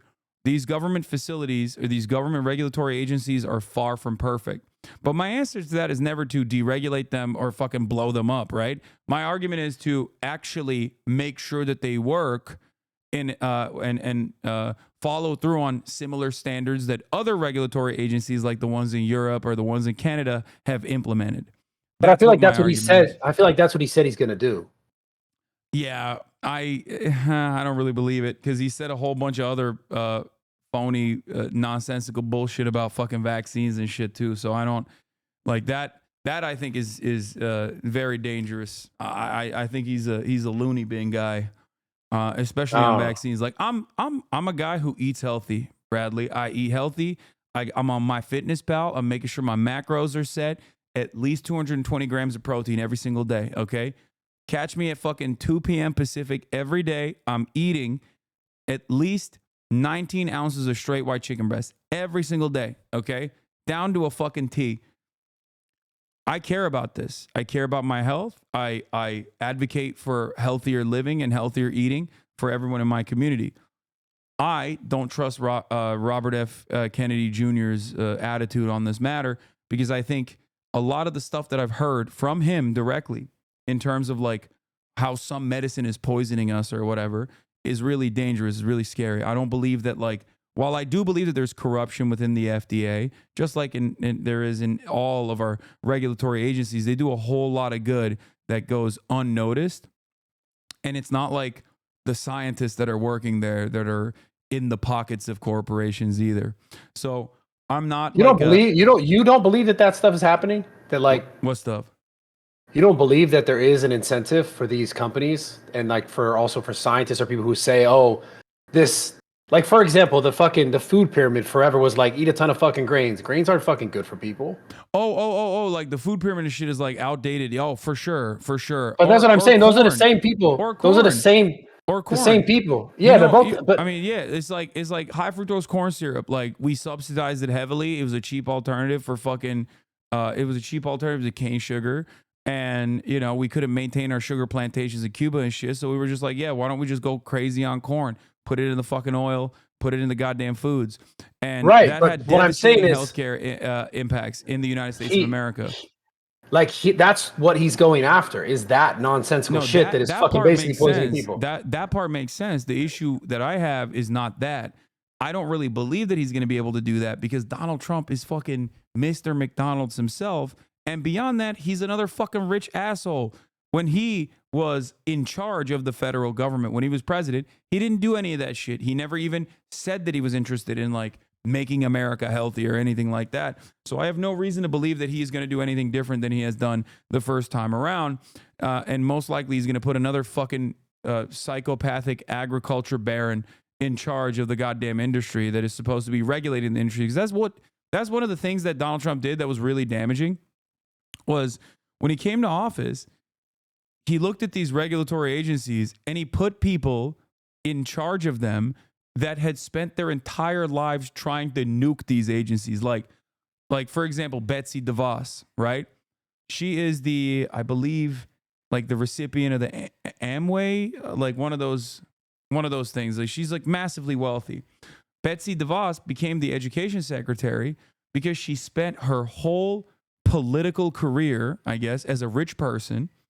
She made it her political project to basically disrupt public education in the state of Michigan. And she was very successful at that as a rich person. So then Donald Trump turned around and was like, I'm going to fucking give you the Department of Education. And what does she do at the Department of Education? She continued the decline of American education overall, making it so that a shit ton of the funds that were supposed to be going to our public schools that serve our underserved communities, black and brown kids in general, would go to private facilities in the form of school vouchers and school choice. And it's that kind of stuff that really rubs me the wrong way as someone who pays very close attention to politics, who wants what's best for America. I want Americans to be educated. I want Americans to be healthy. I am very skeptical of people who will say they want Americans to be healthy, but then also sneak in a whole bunch of fucking unhealthy shit in the process. You think RFK is going to put more unhealthy stuff? I don't think so, bro. I don't think he's personally going to put unhealthy stuff in the food or anything like that. But I do think that Trump is going to do what Trump does and put a fucking another rich asshole in charge of the FDA, who will then continue along with poisoning America's food as business as usual, because he is also beholden to his rich buddies. So you don't think Donald Trump is going to do what he said as far as putting RFK in that position to be able to do that? You think he's going to put someone else? Yeah, I think he'll probably put him in charge of like something kooky, like vaccine rollout or something, and that'll have damaging aspects for healthcare overall as well. Like, he'll probably disrupt like vaccine rollout or So if Donald Trump doesn't do that, he puts him in charge of what he said he was going to put him in charge of. Will you say sorry? if Donald Trump, well, I will only say sorry if RFK is in charge of the FDA and the FDA improves in the process. And of course, I would say sorry. Look, the thing is, I'm very honest. Like, I'm very stubborn to a fault. I'm very honest to a fault. A lot of people yell at me for this reason. If Donald Trump actually were to implement something positive, I would recognize it and I would admit it. I'll give you an example. When he was president, there was one aspect of his foreign policy that wasn't as reactionary, as right-wing or as maniacal as the rest of his fucking administration. He routinely allowed South Korea and North Korea to negotiate amongst themselves without interception, without adding on American foreign interest into the region. I like that. I openly said that was good. Rachel Maddow was freaking the fuck out over it at MSNBC, saying Donald Trump is in the pocket of the Kremlin. Donald Trump is, Vladimir Putin's butt buddy or whatever the fuck. I liked it because I was honest. I thought that was a good thing to do in terms of managing that conflict. Obviously, it didn't resolve and it got worse since then. But ultimately, that was the right move at that time. And I admit that. If Donald Trump were to do something good, I would recognize it. The problem is he doesn't really do much good. And the Democrats don't do a lot of good either. But when they do, I will openly recognize it. And I will tell you that they've done a good thing. That's good. At least we could. I respect that. Yeah. I'm happy today, man. I'm having a good day. Yeah. So let me ask you this. What do you think Trump is going to actually do that will materially benefit you? Like personally improve your life? I don't know if I need a necessary personal benefit to my life. I think. What do you think he's going to do for the nation that's going to be good? Like out of all the policies that he has talked about, out of all the things that he said he's going to do, what do you think? I think the biggest thing that's affected us is, and if I just look at the past under Trump, as far as his numbers, like inflation was not as fucked. Like people had money that went longer. So do you think inflationary shocks are like immediately, like, do you think that this is stuff that takes a long time to come and go, like the boom and bust cycle, or do you think that the president is like directly related? Obviously, it's not like someone shows up tomorrow and then it's like the next day everything's different. I know that's not how it works. Because like COVID happened during the Trump administration, and that actually caused a lot of prices to go down, including gas prices, right? But like that was completely outside of his control. Yeah. In the last 30 years, how many presidencies were Democratic and how many were Republican? This is the best conversation. In the last 20 years, it was 12 years of Democratic leadership and only 4 of Donald Trump. So the decline that America's experiencing is directly attributed to the Democratic Party is a very common thing that I've heard. I heard this from FaZe Banks as well when we were talking about it when he originally endorsed Donald Trump. The problem is America's decline is not just in the hands of the Democrats. As you've admitted, different masters, or different parties, but they serve the same masters. That decline happened far before the past 20 years. As a matter of fact, one of the worst aspects of America's decline came in 2008 in the housing market crash. That literally devastated the American economy. Obama had to spend 8 years trying to fix it, and he did to a certain degree. I don't like his solutions to that either, but I'm not going to get into it. But overall, that was a major problem for the global economy. And the issue for that was deregulation. Allowing people to sell predatory loans and corruption all the way through the regulatory agencies, including people that were adjusting the loans, including people that were creating a certain set of insurance for the loans on top of that knowingly that they were going to default. So all of that happened as a direct consequence of deregulation that both parties were responsible for, both like Bill Clinton, Ronald Reagan, and virtually every American president, Democrat or Republican, has contributed to that issue. But it, of course, exploded under the Bush administration, and Bush is a Republican as well.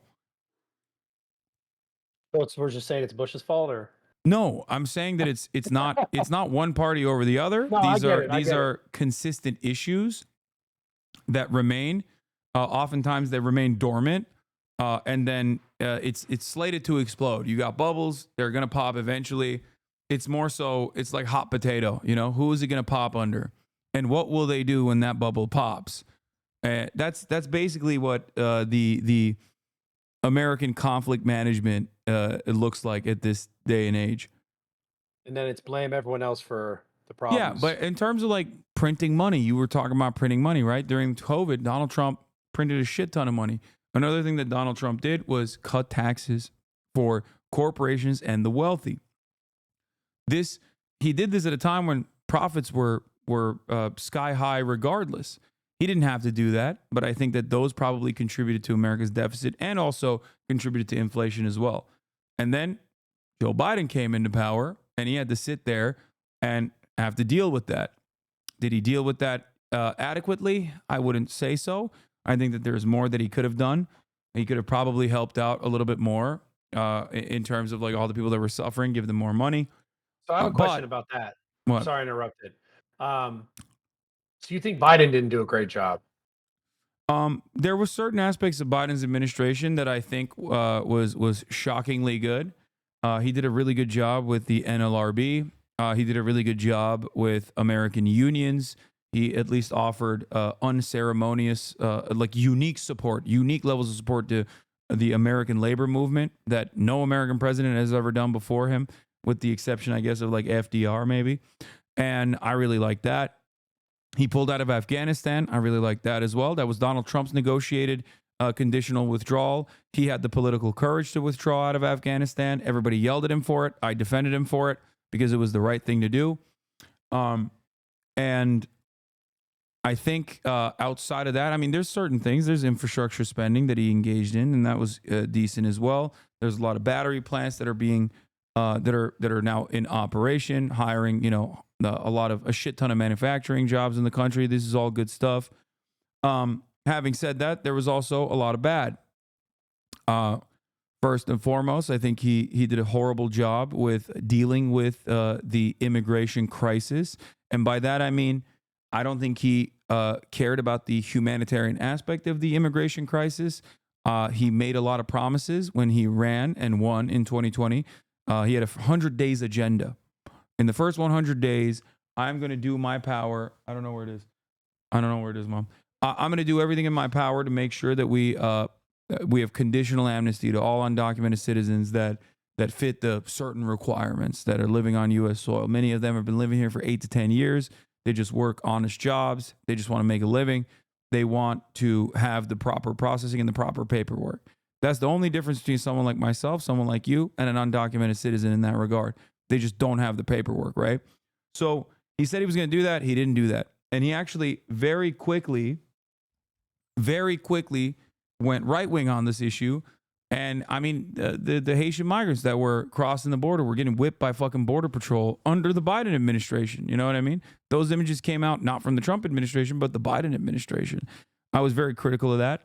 I knew that this was always going to be a political problem down the line. I kept repeatedly saying that they have to have a more humane process for this, or else it's going to become a massive political issue come November.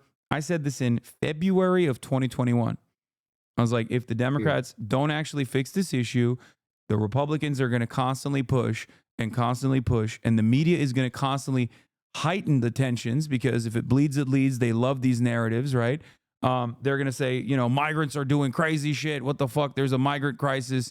They're killing people. They're eating cats and they're eating dogs is basically what we arrived at come November. And now the Democratic Party is pushing a right-wing border bill, which, they were pushing it because they thought that it would be politically beneficial for them. I think it was a massive mistake. It makes them look like stupid-ass hypocrites.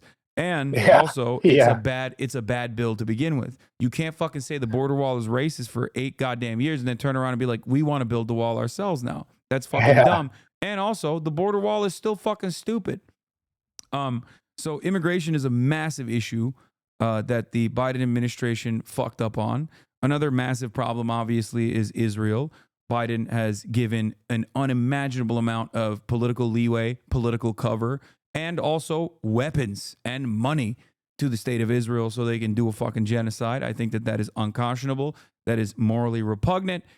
And also on top of that, it's just not a good idea in general for America standing in the world to let our attack dog in the region roam fucking wild and you know, kill as many children and women as it possibly can in places like Gaza. And now that conflict is extended to fucking Lebanon, where they're doing the same damn shit to Lebanon. That's a whole ass different sovereign nation. Yeah, this is man. It goes back to the thing that I said earlier. I had a conversation with a guy at my gym today about this. It's like, does this stuff ever truly stop, or is it just ingrained in just the human nature? I don't think it's human nature. I think that, I mean, I'll tell you this much. I'm You're not right. saying that like it's right. Obviously, it's not right. It's not human nature to just kill someone. I'm talking about the continuous want for more, whether it's more space, more land, more money, more whatever. And I'm not saying space in specifically this situation as far as Israel and Gaza. I'm not. Well, I mean, that's not a wrong assessment, though. It is space. They're looking for living room. That's what they're looking for. Fair. But I'm just saying in general, like just the human nature of like more, because it seems like I don't truly feel like people in any place in the world, they just wake up and they're like, I want to go kill this other side or this other person. I feel like a lot of the, I don't know if it's a religion thing or if it's a culture thing where they believe or they're taught or they're shown that they're better or worse or whatever the fuck it is, but that it's all exacerbated by the same sort of like a money machine of continuous control and continuous money sort of, I don't want to say laundering, but it just seems like. No, you're nailing it. It is that is what it is. Governments have these sorts of interests. America has an interest in this resource-rich region, the Middle East, right? I mean, we've directly meddled in the affairs. We've also directly invaded countries in the Middle East, right? But beyond that, Israel is like an American state and not like a shitty state like Wyoming, like an important state. You know what I mean? Like we treat Israel like a unsinkable aircraft carrier with its own military capabilities, its own espionage facilities in a resource-rich region that we basically let do whatever the fuck it wants to do in the region when we want to fuck shit up. That's the simplest way to put it. With the ultimate purpose of it being like controlling the Suez Canal, if that ever becomes an issue, and also making sure that we restrain other countries that are oil providers themselves, for example, from, maybe speaking out of turn or behaving in a way that is inconsistent with our interests. So that's So do you that's think the we primary ever purpose. Do you think we ever? Does it ever stop, or does it just continue to change hands and change locations? Yes and no. I mean, think about it this way. One thing that I explain to people is like, you look at the European Union, right? European Union is a open border policy, right? They had the Schengen, and now you can just like go from one country to the next, and they're all operating like the United States of America, like an economic engine in unison, a collaborative effort, if you will. Now, the European countries, even before they were countries, they were kingdoms. They had like the same cousins. They were fucking each other, and they were constantly like wife swapping shit, but they fought each other for hundreds of years. England and France literally had 100-year war. But at the time, I'm sure if you were living in that circumstance, you were probably thinking, oh my God, war will never end. What the fuck? I hate those French fucking pieces of shit, right? And the French were like, I hate those British fucking inbred pieces of shit. Turns out you can actually coexist pretty easily because it is not in our nature to constantly fucking kill one another. It's actually in our nature to collaborate with one another and live at peace with one another. Governments, on the other hand, have different opinions, and they will do everything they can to propagandize a position and to ensure that you also feel unsafe. We got to do something about Iran. We got to do something about this. We got to do something about that. We got to fuck shit up. Why? The fuck have they done to you? They haven't done shit. They just want to live. Leave them alone. Yeah, I just wonder if it ever stops. I mean, it does. I just showed you an example, right? Europe is now. Yeah, but there's also tons of other fucking issues there, no? I mean, Not It's just a necessarily. different. What do you mean? Issues just change. So they just change. Like it's I like mean, there's a wide difference between like people literally fucking slaughtering, raping, and pillaging one another versus like, I don't know, issues that pertain to bureaucracy. You know, what ply toilet paper you can sell in your grocery stores is That's not what I ultimately mean in a sense. inconsequential in the grand scheme of things, right?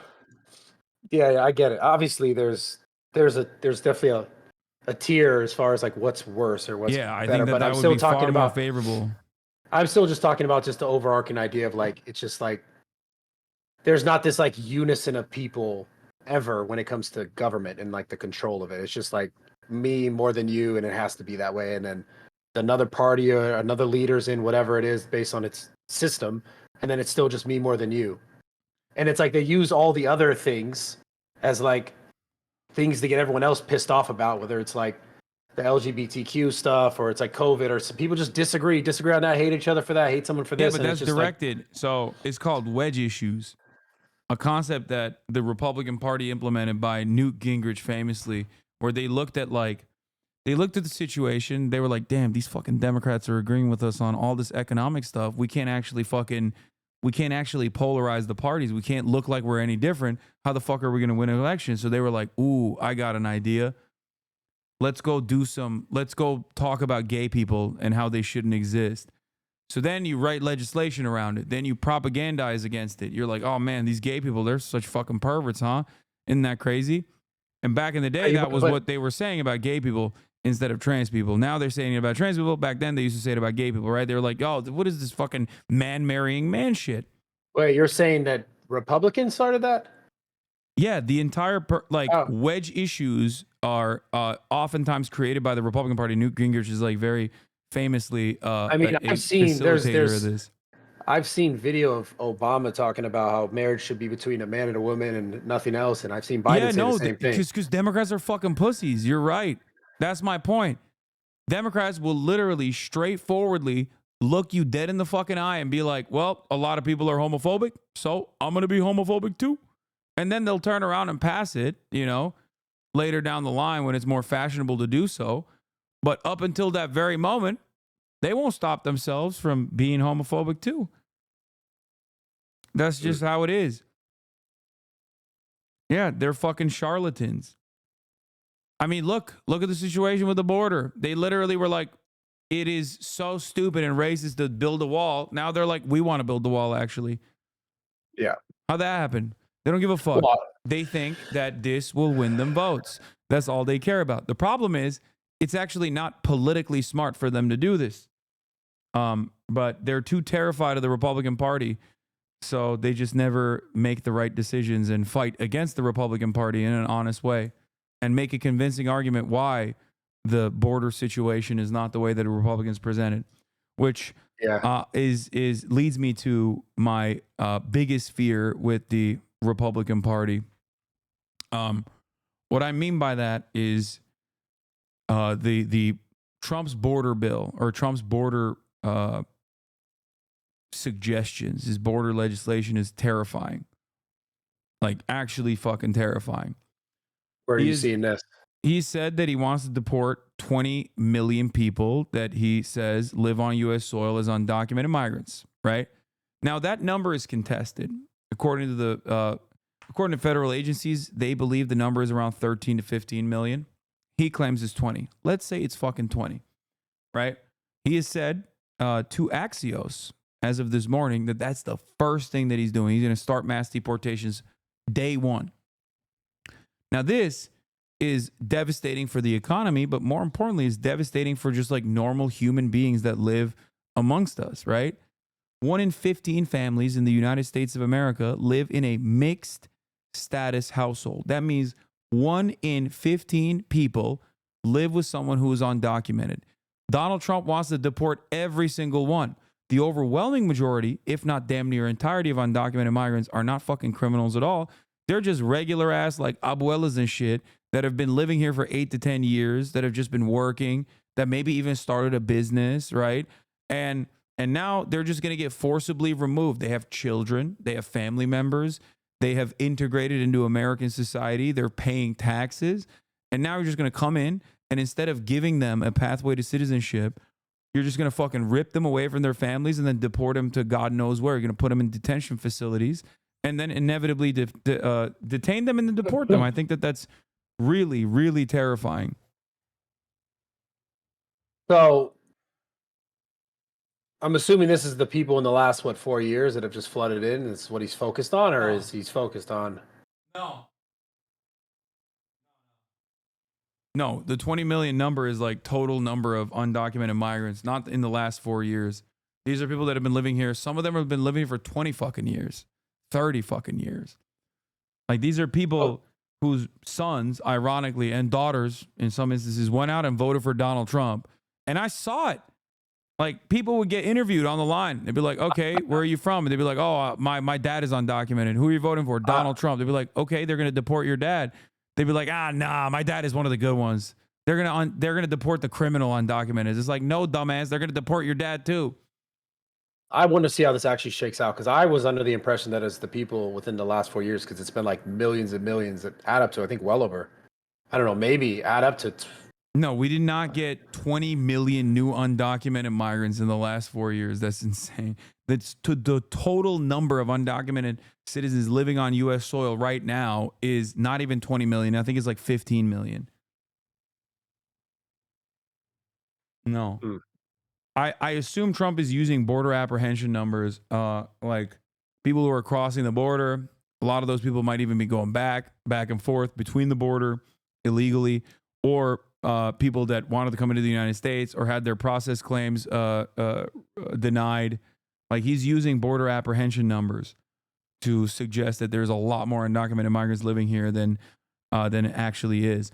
But ultimately, it doesn't really matter. Even if it was fucking 20 million, it's not like they haven't done anything wrong. You know what I mean? They haven't fucked shit up. They're not doing shit. But so then now this leads to the conversation about like, what about all the people who have done it the legal way, who've like taken the process to go through it? Like, that's fuck a great all those question. people. So Because where it's like, I get it. Like I hear what you're saying, but I understand that. That's a very common thing that people say. Okay. I think that process should also be eased as well, dramatically. Because here's the thing. These people are coming into the United States of America not for some like nefarious purpose. They're coming to the United States of America illegally because the legal means are shut off, right? If you were to, let's say, procure certain kinds of medicine through legal avenues, like if you go to a doctor and the doctor prescribe you TRT, you're going to do that, right? You're not going to have to go through illicit means. That is why I'm in favor of legalization. And it's the same principle for migrants coming in. If there is no negative consequence to migrants coming in and maybe even leaving the country whenever they see fit because they have the proper processing, the proper paperwork, then why should we fucking deport them? They're not doing nothing. And as a matter of fact, not only are they not doing anything negative, they actually have a tremendous amount of benefits for the American economy. They're paying taxes. They can't even take enough. They can't even take anything else from our social safety nets. They are contributing to the American culture. They're here. They're just working. That's all they're doing. Sometimes they're working in horrifying conditions for pennies on the dollar, like the United Fruit Workers that are the backbone of the agricultural industry. Undocumented migrants comprise like the overwhelming majority of people who pick our fruits, people who pick our crops in general. They play a massive role in the construction industry. I say we process these guys. I say we allow them to be American citizens. They're already contributing to the American economy in incredibly meaningful ways. I think it's the more humane approach. Now, if I were to present... Are you versed on his actual approach? Like, has he explained explicitly exactly what he's going to do with certain people? Yeah. Where is that at? He said every single undocumented migrant is getting deported. There's 20 million of them, and we're going to start day one. JD Vance has elaborated further on this process where he said, yeah, we're going to first start with like people that we consider to be high profile criminals, but that obviously already happens. If someone is an undocumented migrant on U.S. soil and they commit a crime, they're going to either jail or they're getting deported. Usually they're going to fucking jail. They're not even getting deported. They're just slamming your ass in prison. They're not letting people go when they're undocumented migrants that are doing crimes. So, it depends if you're in California or not. So no, come on. That's not. California has some of the worst prison systems. It's so bad that in, I believe, 2011, the Supreme Court was like, you have to lower the number of fucking prisoners in your prison system because you simply do not have enough space. California also literally utilizes slavery as a form of punishment, where we make our prisoners fight wildfires. We pay them nothing. We actually make them pay for their own room and board in the process of fighting wildfires. And then when they get out of prison, these are nonviolent offenders, by the way, with a low propensity to reoffend. When we release them from prison after they've done their time, we don't even hire them to work in the fucking fire departments. It's a really fucked up process, if you ask me. We put him on a Netflix special, though. To get on a Netflix special. Okay, but that doesn't mean shit. You know, one guy got a Netflix special, but like it's still fucked up for everyone else. A whole bunch of them did.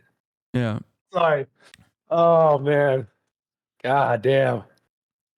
So, you know, that's another part of the problem. But yes, Trump has said he is going to deport every single person. JD Vance says he's going to go after criminals first, and then nonviolent offenders, and then, or not even offenders at all. It's just all of them eventually.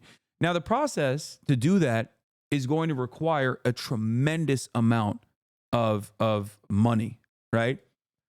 But now that we've established that these guys aren't like doing crimes, there's evidence. There's plenty of evidence. They track this sort of shit. Undocumented migrants are responsible for less crime per capita than natural-born U.S. citizens are, just for the record. Much lower rates of crime in general. Not only that, but Donald Trump falsely lies all the time at his rallies and says they're killing hundreds of thousands of Americans a year. That's also fucking straightforward bullshit. The number of homicides and manslaughter that undocumented migrants have committed in the fiscal year of 2024 is, I believe, 29. Not 100,000, 29. Not 2,900, 29. Okay? So why is he fucking lying on undocumented migrants like this? Where does this data get put together? Department of Homeland Security and Customs and Border Patrol apprehension statistics. So it's not like fucking woke shit, right? It's like, this is, you know, it's not the Department of the Homosexual Studies. It's the Department of Homeland Security. So that's where it's coming from. But so why is he lying about it, right? Why the fuck does he lie about this shit?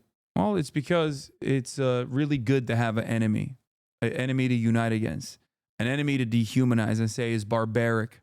They're doing rapes. They're doing murders all the time. They're killing Americans. So now when you're angry, you have someone to target your anger towards. And these people, when they're defenseless, as undocumented migrants are, because there's very little legal avenues of recourse for them, it makes for a perfect villain, right? Because they're weak overall. There's no one defending them. So they have no way of being like, what the fuck do you mean? I'm undocumented. I'm a normal guy. Because if you fucking speak out, then they're going to be like, okay, now you're apprehended, bitch. Now you're going to Cancun or wherever the fuck we see fit. The other So do you side, think there shouldn't be a wall? I think the wall is a stupid way to try and combat like drug trafficking or anything really. It's ineffective. It doesn't work. It's just a waste of money. It's just a symbolic gesture. It's red meat for a lot of people who are like, but walls happen. They are around my house, right? Like it doesn't fucking work like that. Especially at a time when 52% of undocumented migrants that are coming into the United States are actually visa overstayers. So that means they got a visa. They came into the United States, like Elon Musk, actually, who is a fucking illegal immigrant, by the way. They came into the United States and then they overstayed their visa. So that doesn't shut that off either. And beyond that point, border crossings are going to happen regardless of whether there's a wall there or not. And the wall is not really stopping anything. And on top of that, people already have to get to U.S. soil to seek asylum, which is a legal process. We call them illegal, but they're technically legal. It is our humanitarian obligation to process them. So you would have a U.S. with no border?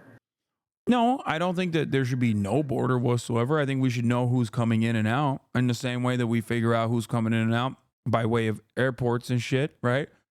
I ultimately believe that the process should be fair and the process should be easy. And then if you're like, I don't know, like a criminal mass rapist or something, and you want to come over, we're going to be like, oh, no. But this is the thing, right? Is it fair if the people who have tried to do it legally are not they're just getting overshadowed by people just fucking walking right in. Well, I'll that tell you this fair? much, right? I'll tell you this much. I'm from a family of immigrants. I myself, I'm an anchor baby. My parents Is are this a Turkish. middle class family thing right now? No, I'm just telling you my Okay. situation. My family gave birth to Okay. me here on U.S. Soil, so I could have an American citizenship, but they weren't American citizens at the time. My mom has one now, but basically, for them, they went through the legal route, and I technically went through the legal route. You don't see me fucking complaining. You don't see them ever complaining either. Most people that come in here legally understand how fucking long that process takes.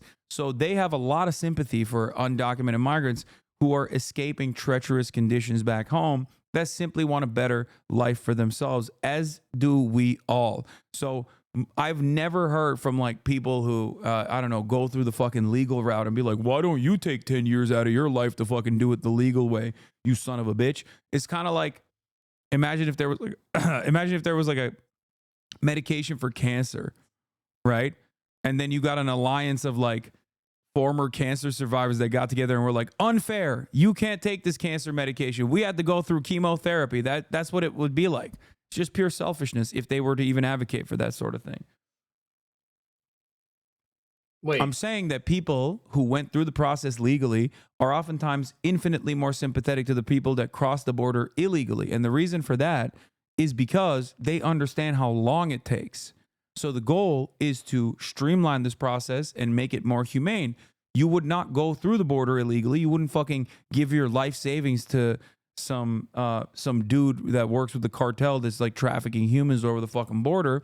If you had a safe route, if you had a safe and legal way to get into the country. So the border restrictions that America has implemented in terms of like not processing people, not allowing them to come through legal measures, not allowing immigration from places like Mexico, Guatemala, and the like, is actually helping the cartel. It's very beneficial for the cartel. This is before we start talking about the war on drugs and also the unrestricted flow of weapons that we offer to the cartel in exchange for black market drugs that they ship into the United States, which leads me to my next point. Donald Trump says undocumented migrants are trafficking fentanyl, right? You've heard him say this. They're sending drugs into the country. That's what he says, right? These immigrants are. I've heard it. Yeah, so that's also a falsehood. You're telling me that drugs aren't coming over. No, drugs are coming over the border. They're coming over, according to the Department of Homeland Security's own data. Drugs are apprehended at the border at regular points of entry. They're not actually apprehended at irregular border crossings, but regular points of entry, as in people in cars that chop up the cars and load it with chemical compounds that are necessary for fentanyl production, or they're directly shipped from China in containers. They're not actually coming over the border in the fucking lap of law-abiding abuela. They're actually being trafficked through vehicles. So being trafficked, do you think it could be a lot that's coming through the border? What do you mean? No, 90% of it is coming through 90% of it is coming through regular points of entry. Through the border, through borders and through the ports. Okay, Yeah. so Hold on, but I got one more data point for you, and this might actually blow your fucking mind. Are you ready for this? Okay, I'm ready. If I were to ask you what percentage of the people that are trafficking drugs are undocumented migrants, what would you say? What percentage of people who are trafficking drugs are undocumented Over the border, migrants? yeah. Oh, just based on the way you asked that question, I'm assuming it's less than fucking. Don't metagame, 15%. motherfucker. Just tell me what your actual answer is. Dude, based on your don't metagame. What do you think it is? That's important. There's no wrong answers here. I just want to know what you think. This is more important for me. 8%. Son of a bitch. Why would you said it low on purpose? Well, how was I right? No, you're right. It is. It is literally fucking 8%. 8% is undocumented migrants. Dude, bitch, It's 8 to 10%. So Okay. 90%, 90+% of the drugs that are coming over the border are actually being trafficked by American citizens. This is not going to age well for me because of the drug dealer jokes and the fact that I knew exactly the number of smuggled drugs. It's just not ending well for me, this conversation. But of course I know that. Anyways, It's chats. Yeah, I'm looking. that is awfully suspicious that you fucking nailed that statistic. That was weird. Holy shit. Okay. Anyway, so listen. Okay, you said a lot of stuff, and it was beautiful. Well, eloquent, very eloquent. So, wouldn't we not have any of those issues if we just had an actual border? And then No, people we just do have an legal. actual border. I'm saying that Right. like they're coming Well, like a through border- regular well, like a points of border, entry.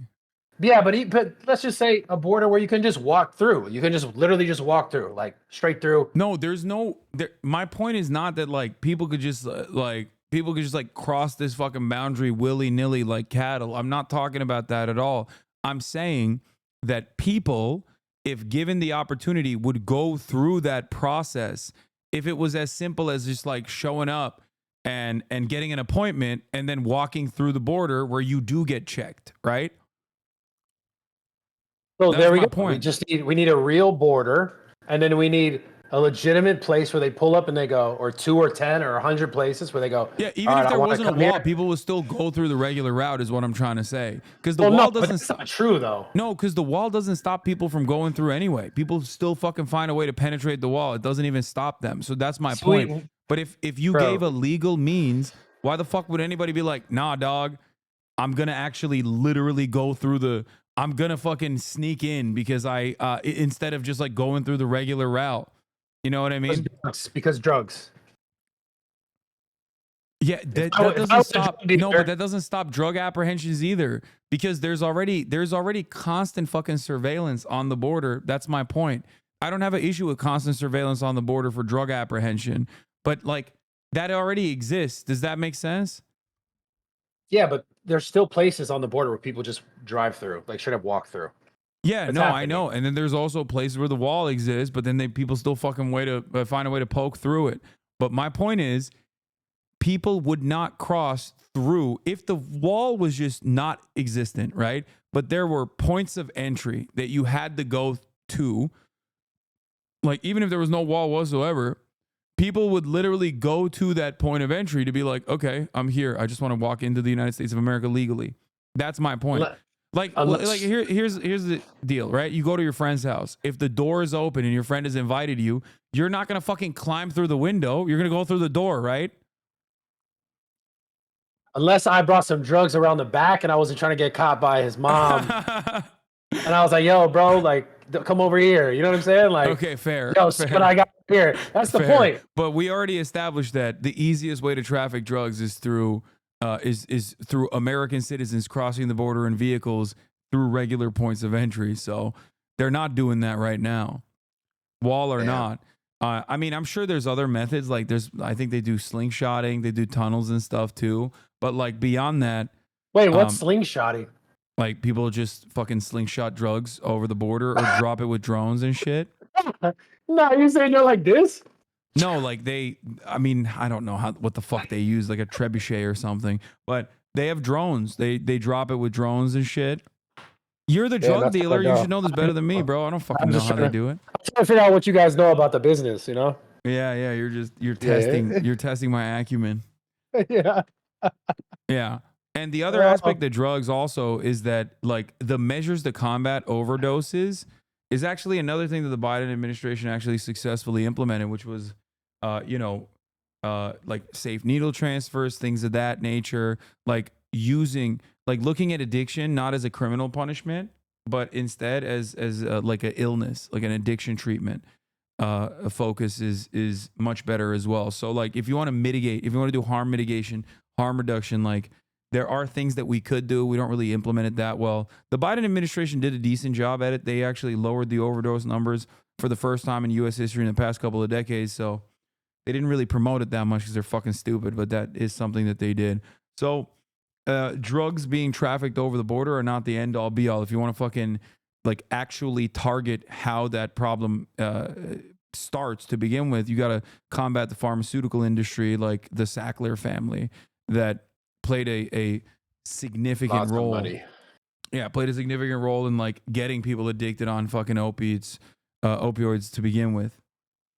Yeah, that shit's nuts, man. But Yeah. that's why RFK. That's why RFK. Look at that. That's your guy. Yeah, I don't know. I don't know what he's gonna do about the fucking Sacklers, but let me tell you, I'd be way more receptive to his commentary if that is actually something that he targeted, but he has not. I've heard a lot more from vaccine creators or vaccines in general, and not a whole deal about fucking opioids, the Sackler family, and making sure they rot in fucking prison. I'm sure that would be a pretty solid campaign message if he genuinely was interested in doing that. Yo, change the topic a little bit. Were you view botting yesterday? Because your views were sick.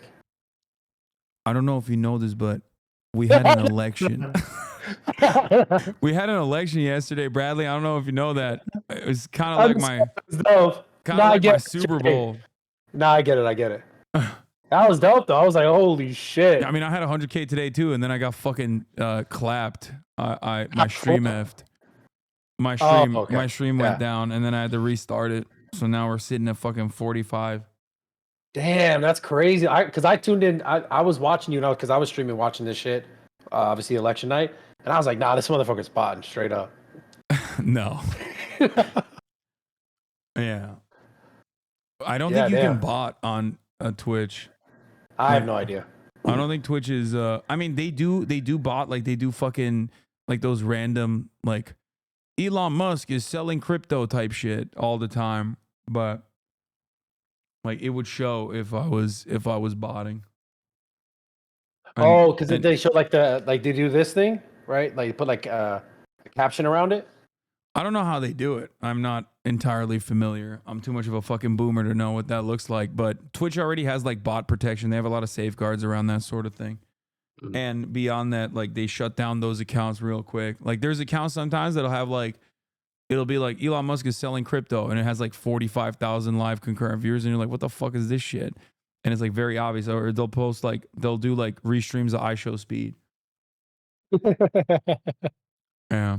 Yeah, but if shit gets better in the next like 2 years, are you gonna tell the truth or are you gonna try to just continue to cuck for the Democratic side? I will absolutely tell the truth, 100%. But I don't foresee shit getting better at all. I hope so.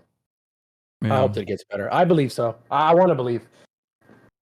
So I just know what happened last time Donald Trump was president. Shit did not get better. But there's no wars. That was dope. What do you mean there was no wars? We were still in Iraq. We were still in Afghanistan. He fucking blew up Syria and shit. He killed a Iranian general, Qasem Soleimani. He fucking threw away the Iran denuclearization agreement. Like, he did a whole bunch of nonsense. He accelerated Obama's drone wars by like 400% when he was in office. He did all this stuff. It's just he says he's anti-war, and then people are like, oh, I guess he's anti-war. Like, no, he is also very much pro-war. There's no American president that was anti-war. That does not happen, okay? You get fucking killed if that's where your actual position is. And but they kind of ran on that right now. I know. It's called lying, Bradley. Politicians do it all the fucking time. And Trump does a very good job at lying. The Democrats are too fucking stupid to lie. Sometimes I'm like, well, no, they lie all the time. They lie all the time. No, what do you mean? No, they lie for dumb shit. They should lie for good shit, okay? They should lie and be like, I want to give you health care. They don't even fucking lie about that. Think about how fucking stupid that is. Republicans can say whatever the fuck they want and be like, I love doing peace. I love doing peace.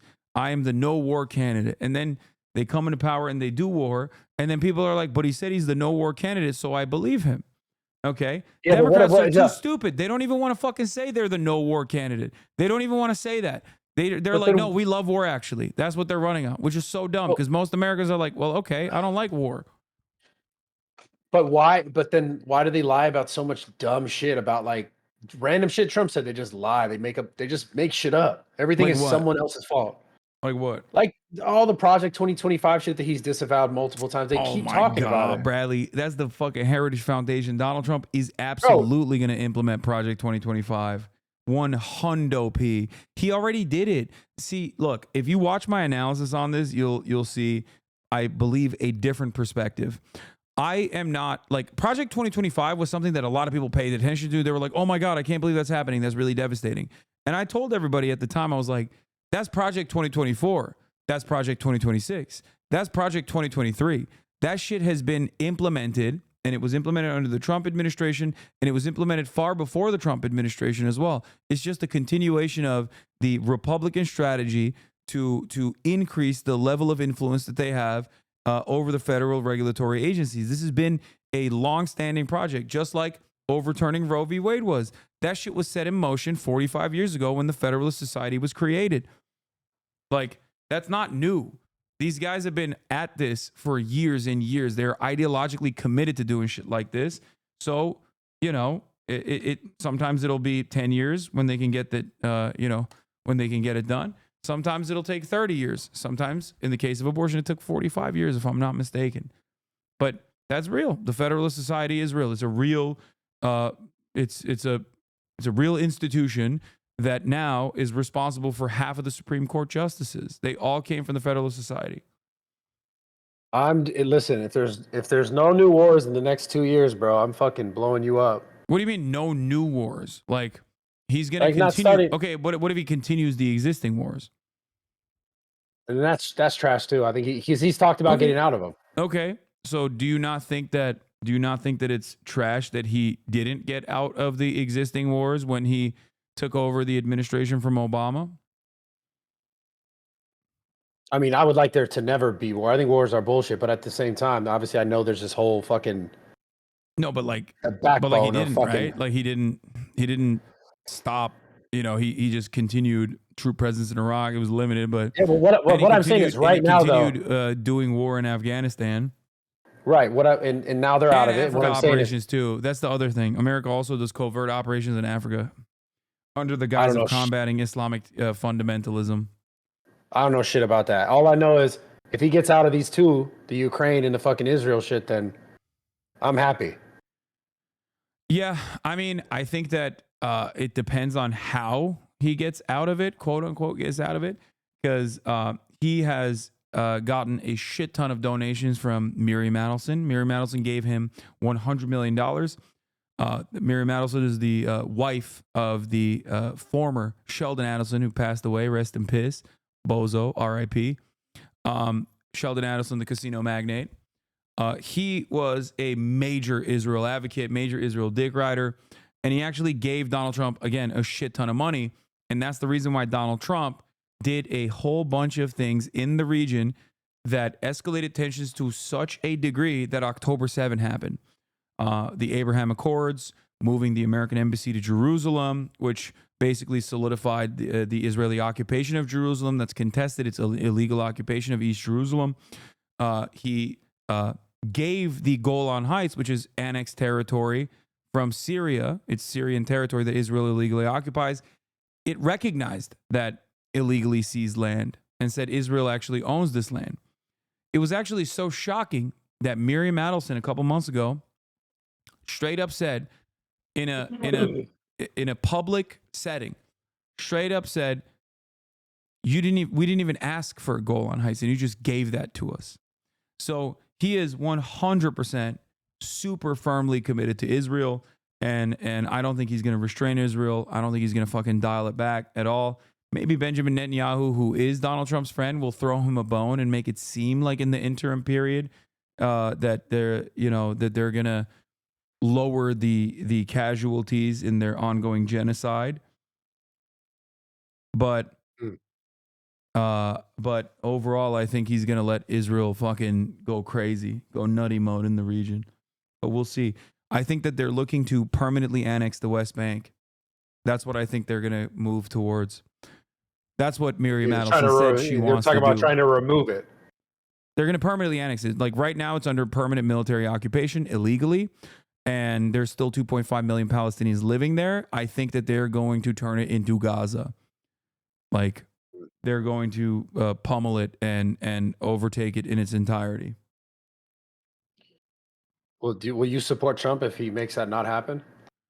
I would be, dude, I don't care who does it. If they stop this ongoing genocide, restrain Israel, deny weapons transfers to Israel, cause Israel to no longer be an apartheid regime, yeah, I don't give a fuck who does it. Yeah, he would be cherished as a hero in perpetuity. The problem is his financial benefactors don't want him to do that. They want him to annex the West Bank, increasing the stress and increasing the violence that that the Palestinian population is subjected to. Well, hopefully this ages well. Yeah, I mean, look, I'm anti-genocide. I don't give a fuck who's the one who's responsible for it. I don't agree with fucking the shit that Hezbollah does, or I don't agree with the fucking shit that like the Houthis do in Yemen in their own domestic affairs, but they're standing against Israel as Israel's committing a genocide. So I understand the position that they're engaging in that regard. When they're defending Lebanon from Israel bombing Lebanon and killing fucking children and women and shit and wiping out entire city blocks, then, well, that's a little bit more understandable of a position. I don't care who it is, as long as they can find a pathway towards peace, then yeah, I will be on board with that. Now, that's what a lot of the Arabs in Michigan thought as well, but I just don't think Trump is going to be doing that at all, especially when the Michigan Dearborn constituency is not giving him $100 million to stop the genocide, but Miriam Adelson is giving him $100 million to continue the genocide and to also annex the West Bank. Oh, Trump is a pretty simple guy, You give him a lot of money, he's going to listen to you. That's it. It's that simple. Well, most popular politician in Israel. Maybe not in America, but most popular politician in Israel. I feel like he's the most popular politician in the world. No, he's not. Are you kidding me? Donald Trump? Oh, No. bro. No, I know motherfuckers in China who say that motherfucker's the man. What? No, no I'm Chinese. dead ass. No Chinese citizen. No unironic, normal Bro, Chinese citizen thinks Trump is good. I play Overwatch with a legit Chinese person from China. Yeah, give and me he his says they fucking love info. it. I'm gonna report him to the goddamn. Give me his I'll give info. you I'm his gonna number. report him to the goddamn authorities. He's going to a What fucking are you, the education fucking camp. feds? What the fuck? I'm the feds for the CCP, baby. Bro, what the I'm fuck? taking Nah, his I'm taking his goddamn social credit away, disrespecting Xi Jinping like that. Nah, that's great. Nah, they didn't say he was better than him. They just said they think he's the man out there. They do not think he's the man in fucking I don't know, bro. That's what I heard. I heard he was the man. I heard they said he was the man. Straight That's up. crazy. Bro, like I'm dead serious. I'm not even saying it like jokingly. Like I'm literally on the headsets with the guy right here. I talk to him when I play Overwatch. I swear to God. And he's straight from China. I swear, bro. That's funny. I'm not even like I don't give a fuck. It's like it's what it is. But Yeah, I don't think that's reflective of the broader societal attitude towards Donald Trump in a nation with like a billion people. But I'm gonna go to China and check it out for myself, bro. I want to go to China and check it out too. I gotta find this guy. I'm gonna speak to him, set him straight. Nah, man. I think he's onto something, man. I'm gonna report him to the authorities. They're gonna take his gaming hours away. He's not gonna be able to play Overwatch no more. That's crazy. Get back to work. That's crazy. What the fuck? Get back to the facility right now. We're shipping your ass to Shenzhen. That's fucked. Speaking out of pocket like that. Anyway, listen. This has been a wonderful conversation. I hope it was productive. I hope I was able to get you to maybe understand some of the positions where people like myself are coming from when they say Trump is a dire threat to the future of America. I think it's a good thing, bro. I think you gotta look on the bright side. Okay. That's an insane thing to say. 20 million migrants in concentration camps. Like, there's some positives to it. Like, I don't think it's going down like that. Okay. All right. Well, all right. How about this? I have already said if Donald Trump stops the genocide and actually causes Israel to applies pressure to Israel to no longer maintain an apartheid, no more fucking annexation of the West Bank. Now we have an actual peace negotiation in place. They're like literally fucking going towards full-blown sovereignty, right? I will apologize. I will say, Donald Trump, you're my goat. And I would not even have a problem with saying that, right? Now, would you do the same? Would you say, God damn you, Donald Trump, you piece of shit, if Donald Trump, day one, started mass deportations like he said he's going to do? I never said that I didn't think he would do mass deportations. Oh, wait, you're saying, but you just don't think it's going to go down like that? Yeah. I don't think what does that mean? like that. I don't think it'll be that cut and dry. What do you think is going to happen then? From what I understand, it's the people within the past 4 years. I don't think it's like he's going to go for people from 30 years even if it's ago. even if it's people in the past 4 years, which is not, but even if it was people in the past 4 years, like, do they constitute any sort of security threat to the United States of America? I mean, if they don't, then they don't, right? Except the fact that they did come in illegally when I know, they but shouldn't have come it's in crossing a illegally. border. It's normally a civil. It's not like even a felony. I think they increased it to a felony, but originally it was not considered like a major crime at all. Because it's like jaywalking. Like, I know we make a big deal out of it, but like, unless someone that crosses the border is like actually committing a crime, they're not really doing anything bad. Like, they're not harming anybody. They're just fucking working. You know what I mean? I mean, obviously those cases, yeah. But Yeah, it's so- still Yeah, like it's a civil offense, right?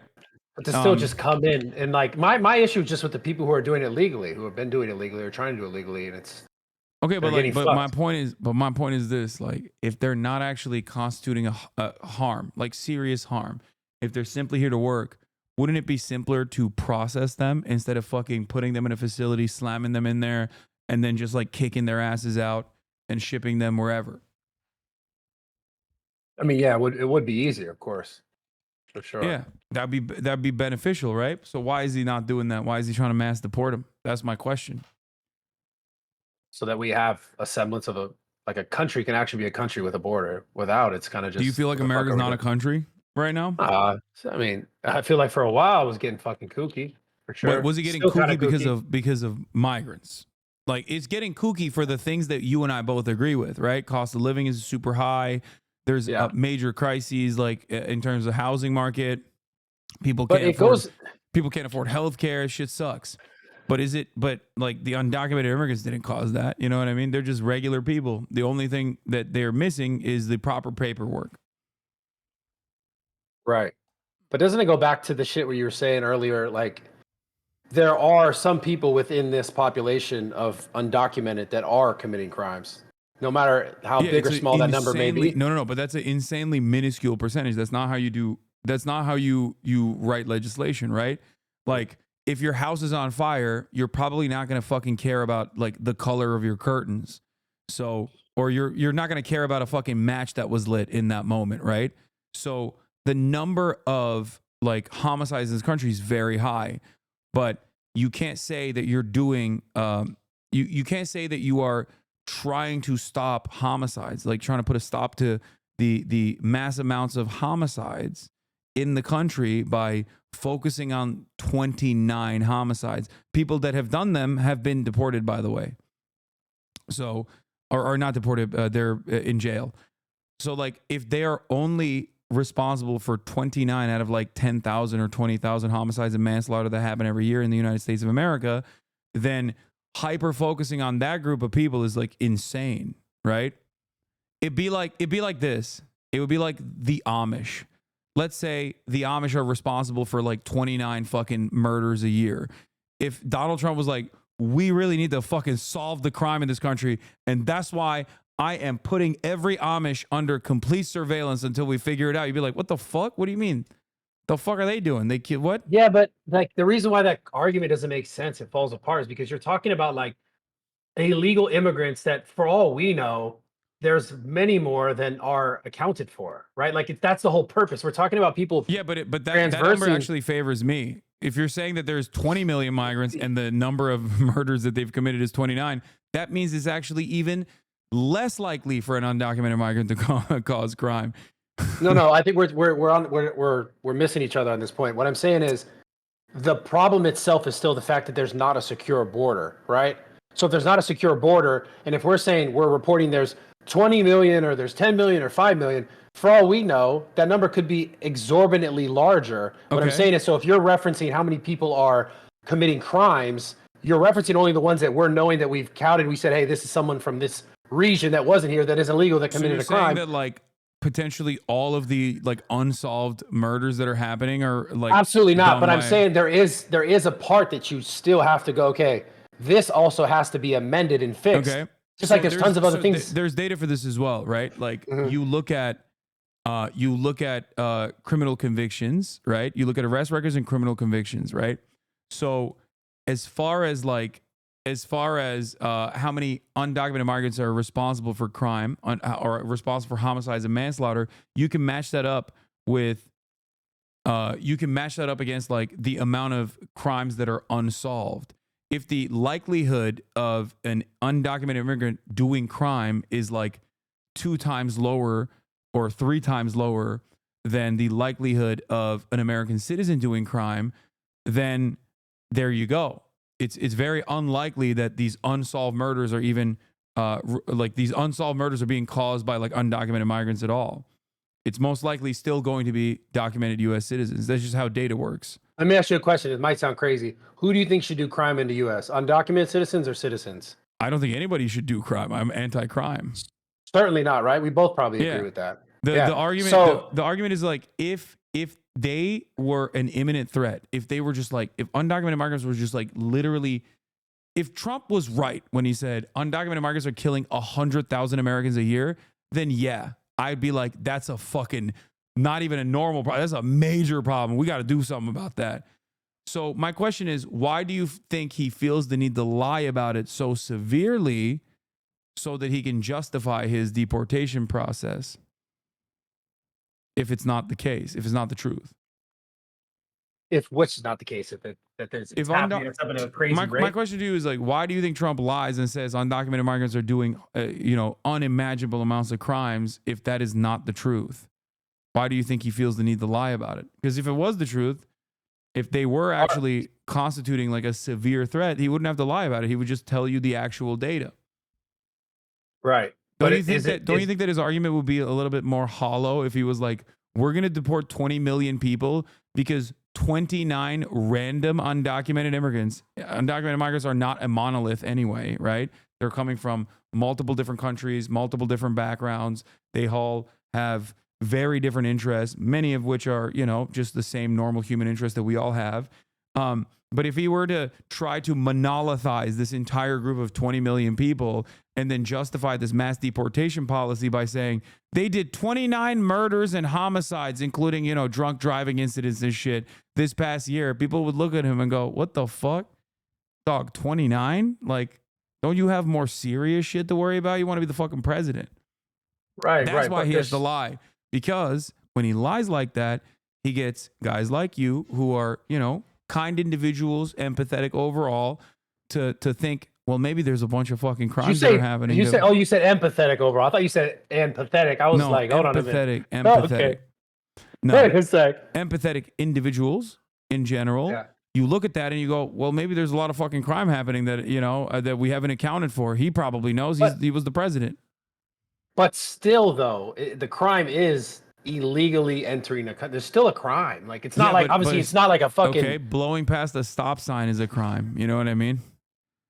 Yeah. So, but that's we go back to the original point, which is like, okay, but it's a harmless. It's a crime. It's a victimless crime. Is my point.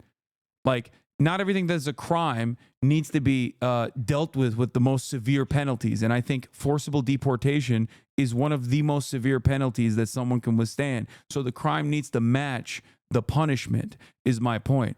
If undocumented migrants, which are not even like one unit of people with a hive mind to begin with anyway, they're just normal people, they just don't have the proper paperwork. If they're not doing a serious crime, anything beyond like blowing through a fucking stop sign, then they shouldn't be deported. That's crazy to me. But then we're talking about earlier, like the people who come in legally, like, so it's fuck them. No, it's not fuck them. They should have an easier access to the United States of America. That pathway to citizenship should be those restrictions should be eased dramatically. I'm not saying that people shouldn't be processed at all. I'm not saying that at all. I'm simply stating that if that access was readily available to people, then there would be significantly less people that are crossing the border illegally because they would just go through the regular points of entry. Yeah, so having a wall makes sense. No, it benefits the cartel that there is no ease of access. Like, that's talking it. about this, to get money paid to fucking traffic people. Yeah. Carter in my chat said, for like 100 years, you just showed up, stayed 7 years, and we're a citizen with a signed name. That's it. Yeah. And that's the other part. That's what makes America great. The irony is America, unlike our European counterparts, is actually way more open-minded to immigration And like that literally was the reason why America was so fucking sick early on. Like I'm sure at a certain point your parents came here under similar circumstances. You know what I mean? Like they came here and they got citizenship, depending on how many generations removed you are. Like that's it. And that's what we used to do for people coming over the southern border too. That's why so many Texans will say the border crossed me. Like I didn't cross the border crossed me.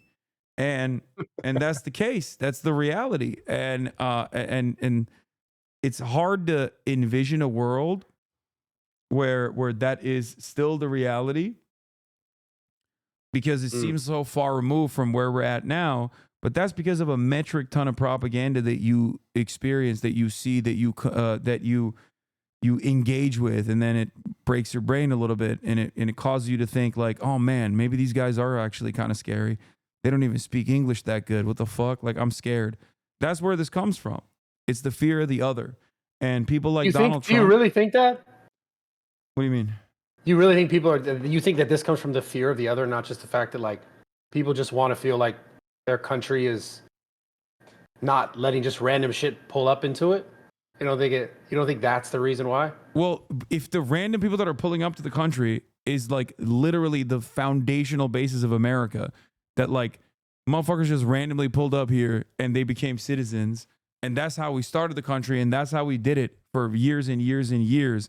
But now all of a sudden we're like, whoa, we can't be letting these Mexicans in. Then there's got to be a separate reason for that, no? Because I don't think Donald Trump has issues with like people from Norway coming into the United States of America. I don't think actually he has said that. He literally has said, I don't mind people coming in from Norway or other countries. I just don't want them to come from shithole countries. That's what he said. He said, send me that clip. I want to see that shit. Here, I think I gotta it was a see news that shit. article. It was a news article. So someone said that he said that. Yeah. So he didn't say it himself? I think he might have actually said it like openly, but I don't. The UN Human Rights Office said the comments, if confirmed, were shocking and shameful and racist. The Trump comments were first reported by the Washington Post, which said the nations referred to by Trump also included El Salvador. President Trump referred to Haiti and African nations as shithole countries during a meeting with a bipartisan group of senators at the White House. Bro, he said it in front of Democratic and Republican senators, dude. Who said he said it though? I want to see it. There's no video of him saying that? I don't know if there's a video.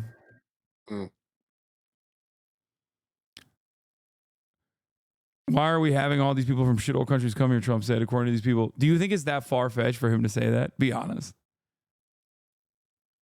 Yeah, I mean, that just... You don't think it sounds like him? Come on, man. I've watched so many of his goddamn rallies. I'd have to see him say that, bro. I'm a bigger Trump supporter than you, dog. I've watched all of his I know all of his albums. I know his greatest hits. Let me tell you, okay? That sounds exactly like this motherfucker. Yeah, but unless you know he said that shit, it's just we're just saying it because it's probably on an article on fucking CNN. Bro, there are literally... Wait. Oh, don't tell me there's 10 of the articles saying the same thing? No, there are lawmakers that were taken aback.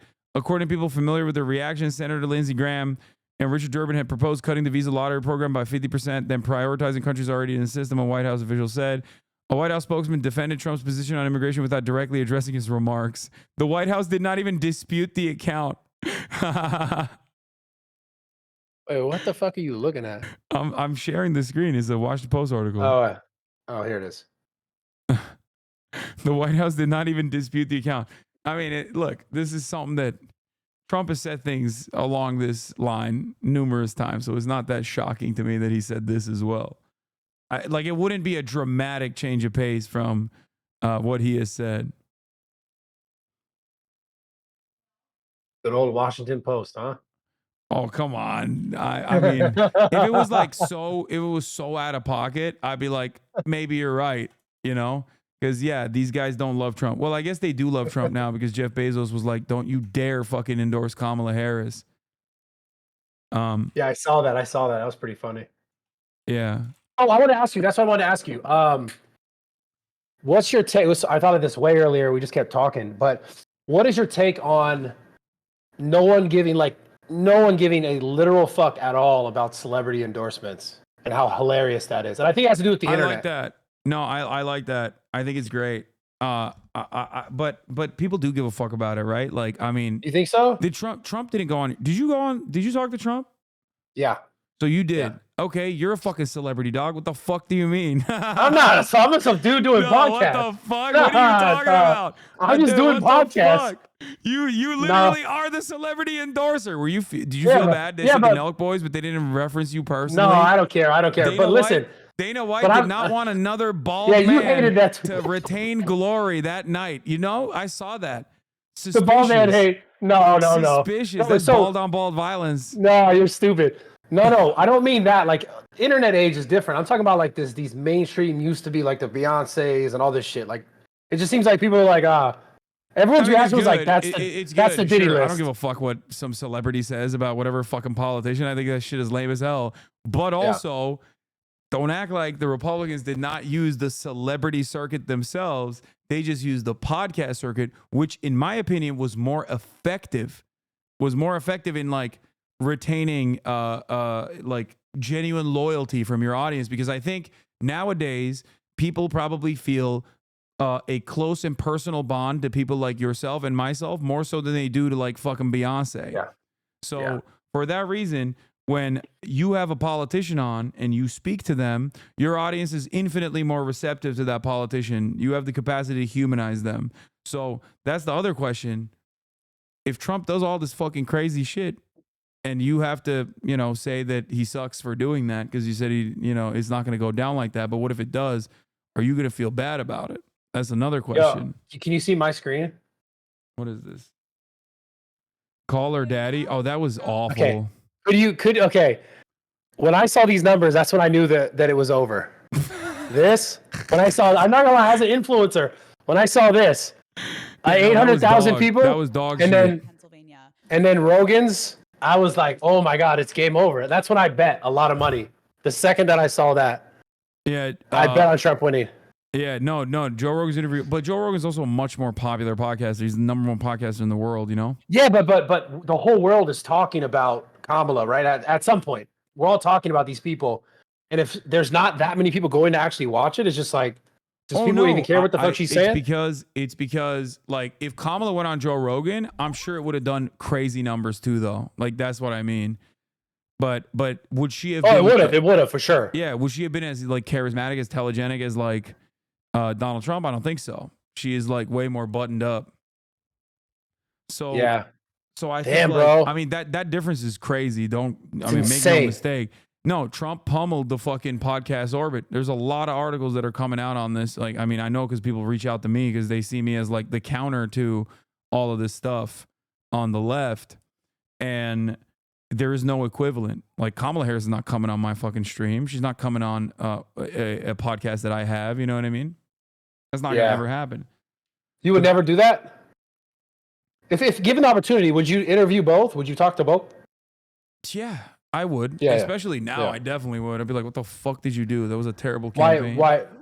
Okay. Yeah, I mean, I would. I would have done Trump during the election. I felt a little iffy about like potentially doing Kamala Harris. Not that they suggested it, because I feel like I'd be far too critical of her. Like, there's no way I'm not gonna be critical of her, and then people are gonna say you tanked their campaign or some shit. Is that why they told Mark Cuban to shut up for a little bit? Was that real? I don't know. I can't speak on that. I have no idea. Mark Cuban, Okay. I don't really like that much to begin with. So, like, Fair. I don't really. I mean, he's a billionaire first and foremost. I mean, he tries to present himself as like one of the nicer ones, but that you ain't slick, Mark Cuban. Not getting past me. Oh No man. billionaires. Anyway. Oh, man. Yeah. All right. Well, I hope that was a productive conversation. That was fun, man. Hopefully, we're gonna get. I mean, I don't hope that Donald Trump does these devastating things, but hopefully you'll stay true to your promise. And if the mass deportations happen, I'm gonna check back with you. I'm gonna ask you what your feelings are on it. That's fine. All right. You're I appreciate your time, brother. And you're gonna take it to the Nelk boys too. You're gonna fucking tell them like this is wrong. I hope. And you're gonna have to say sorry when he does what he says he's gonna do. No, dude, if he ends the genocide and also dissolves the Israeli apartheid state, which is never gonna fucking happen, but if he were to do that, of course I'd kiss his fucking feet. Okay, the fuck do you mean? I mean, I don't give a shit. I don't want that to happen. I think that's You also unjustifiable. you also said for Kamala getting like you wanted her to win so bad that you were gonna do a nude photo shoot. No, that was me joking that that's how unlikely it is that she's gonna win Florida and Texas. Oh, that got clipped out of context. I just saw that shit on Twitter and I was like, what is this motherfucker talking about? Is that shocking to you that Not at something all. I said Not at got all. clipped out of context? No, No. I said it is incredibly unlikely that Kamala Harris wins Florida and Texas. If she did, I would do a fucking tasteful nude photo shoot with no dick. That's what I said. That's the only part that went viral. Look at they treat you like Trump. Look at that. Yeah, I know. People clip me out of context all the time. The difference is like I look at all of Trump's statements and I look at Trump's actions, right? So that's the reason why I don't like Trump. Not because I fucking heard him out of context, you know? Yeah, I get you. That was dope though. That was sick. I think you should still run that, huh? Your audience will probably fuck with that. What? No, I'm not doing that. Come on, bro. You know you want to do it. And nah. Maybe. We'll see. If Trump stops the Israeli government from doing an apartheid, I will do the fucking tasteful photo shoot. No dick. Tasteful nude. Okay? All right, bro. Good talking to you. All right. Bye, Bradley. Have a good day, brother. Bye. It was Bradley Martin, everybody. Owner of the Zoo Culture Gym.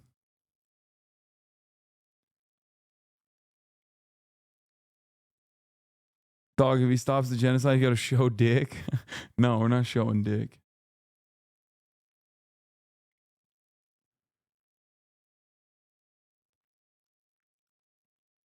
This was heartbreaking to watch. So much misinformation to try to correct. It pulled at me when he was expressing apathy that the systems will never change. He's like 3 steps away from arriving at socialism.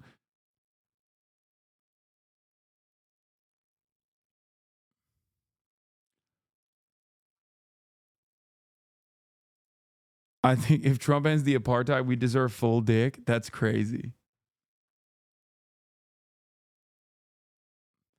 What are your thoughts on how that went? Do you think you reached do you think you reached him on anything? Maybe.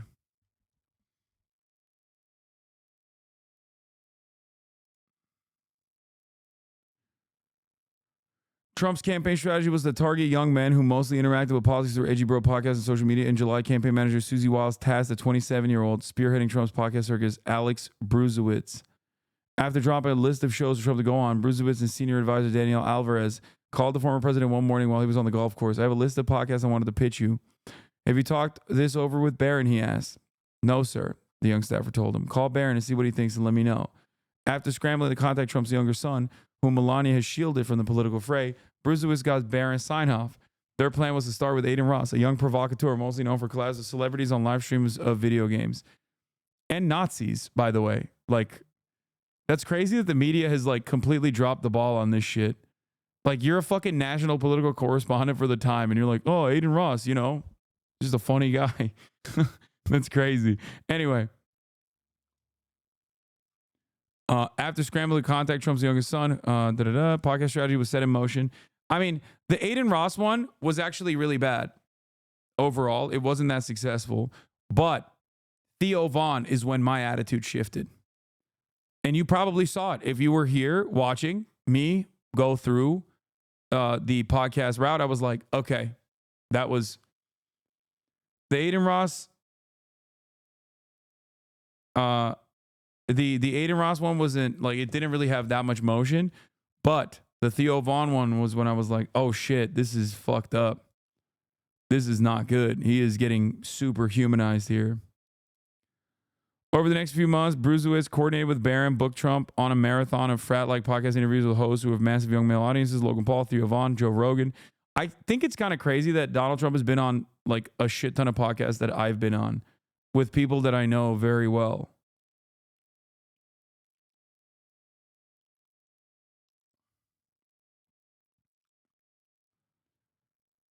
There are some early signs the idea paid off. Preliminary exit polls show that Trump won over the young white men by nearly 60% while making inroads with Latino and black men. He won 42% of voters aged 18 to 29.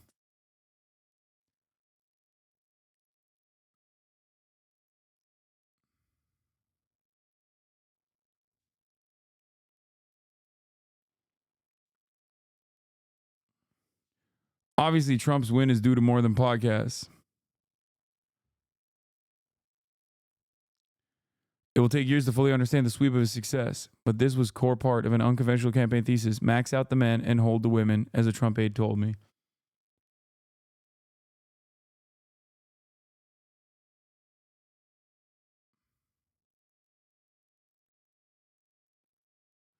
He said Trump said Norway is fine, just not from a shithole country, then brought up articles without anything mentioning Norway. He was trying to imply white supremacy, then you caught him on it, so he gave you half the quote. What do you mean?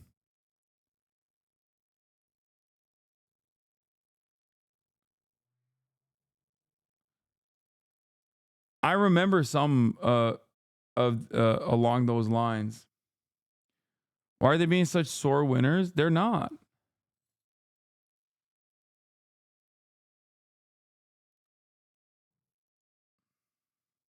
For real, get out of the suit is 8:30, dog. I am. He said it at the rally.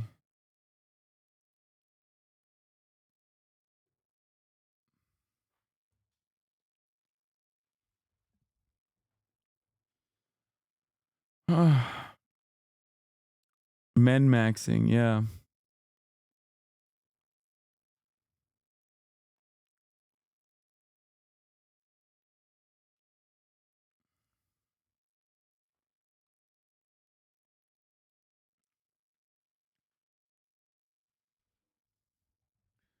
For conversations like this, the person you are talking to is not listening. What do you suggest? I suggest you keep at it. Don't be annoying. Be kind, understanding, and try to target something that they personally have convictions on. That's just what you're gonna do. That's what you have to do.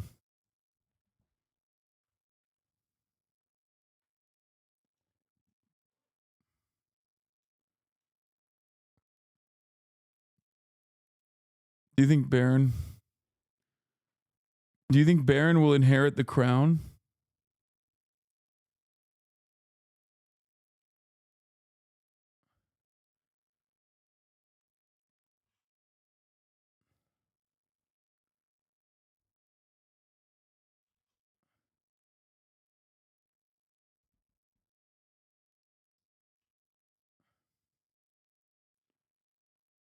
Yeah.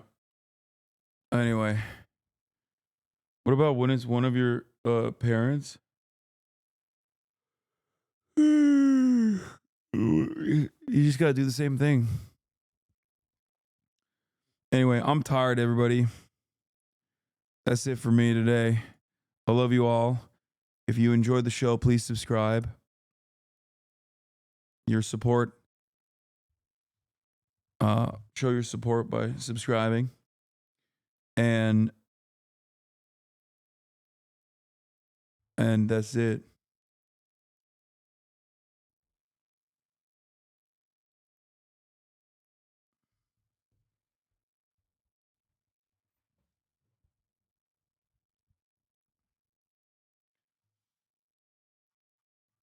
You can subscribe for free with a Twitch Prime or for $6. And I will be back tomorrow. 3-hour stream, shaking my head. Yeah, I started at fucking 11, bitch. 9 hours and 30 minutes after a 14-hour stream yesterday. Give me a goddamn break.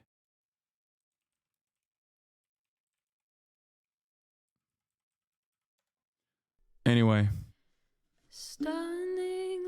I'll be back tomorrow. Starting off the day.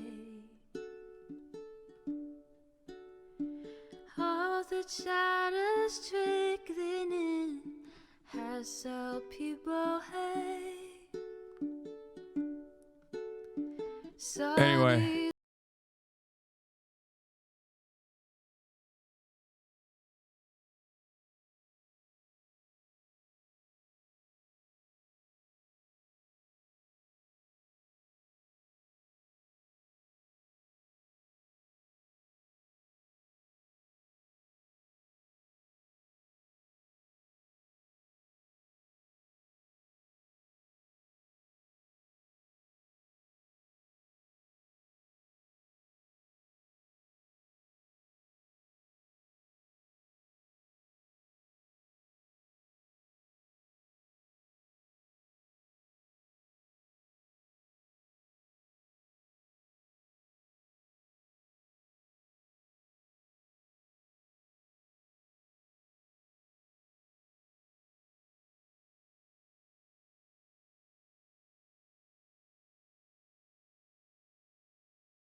There he is again, Hasan is streaming, Hasan is streaming.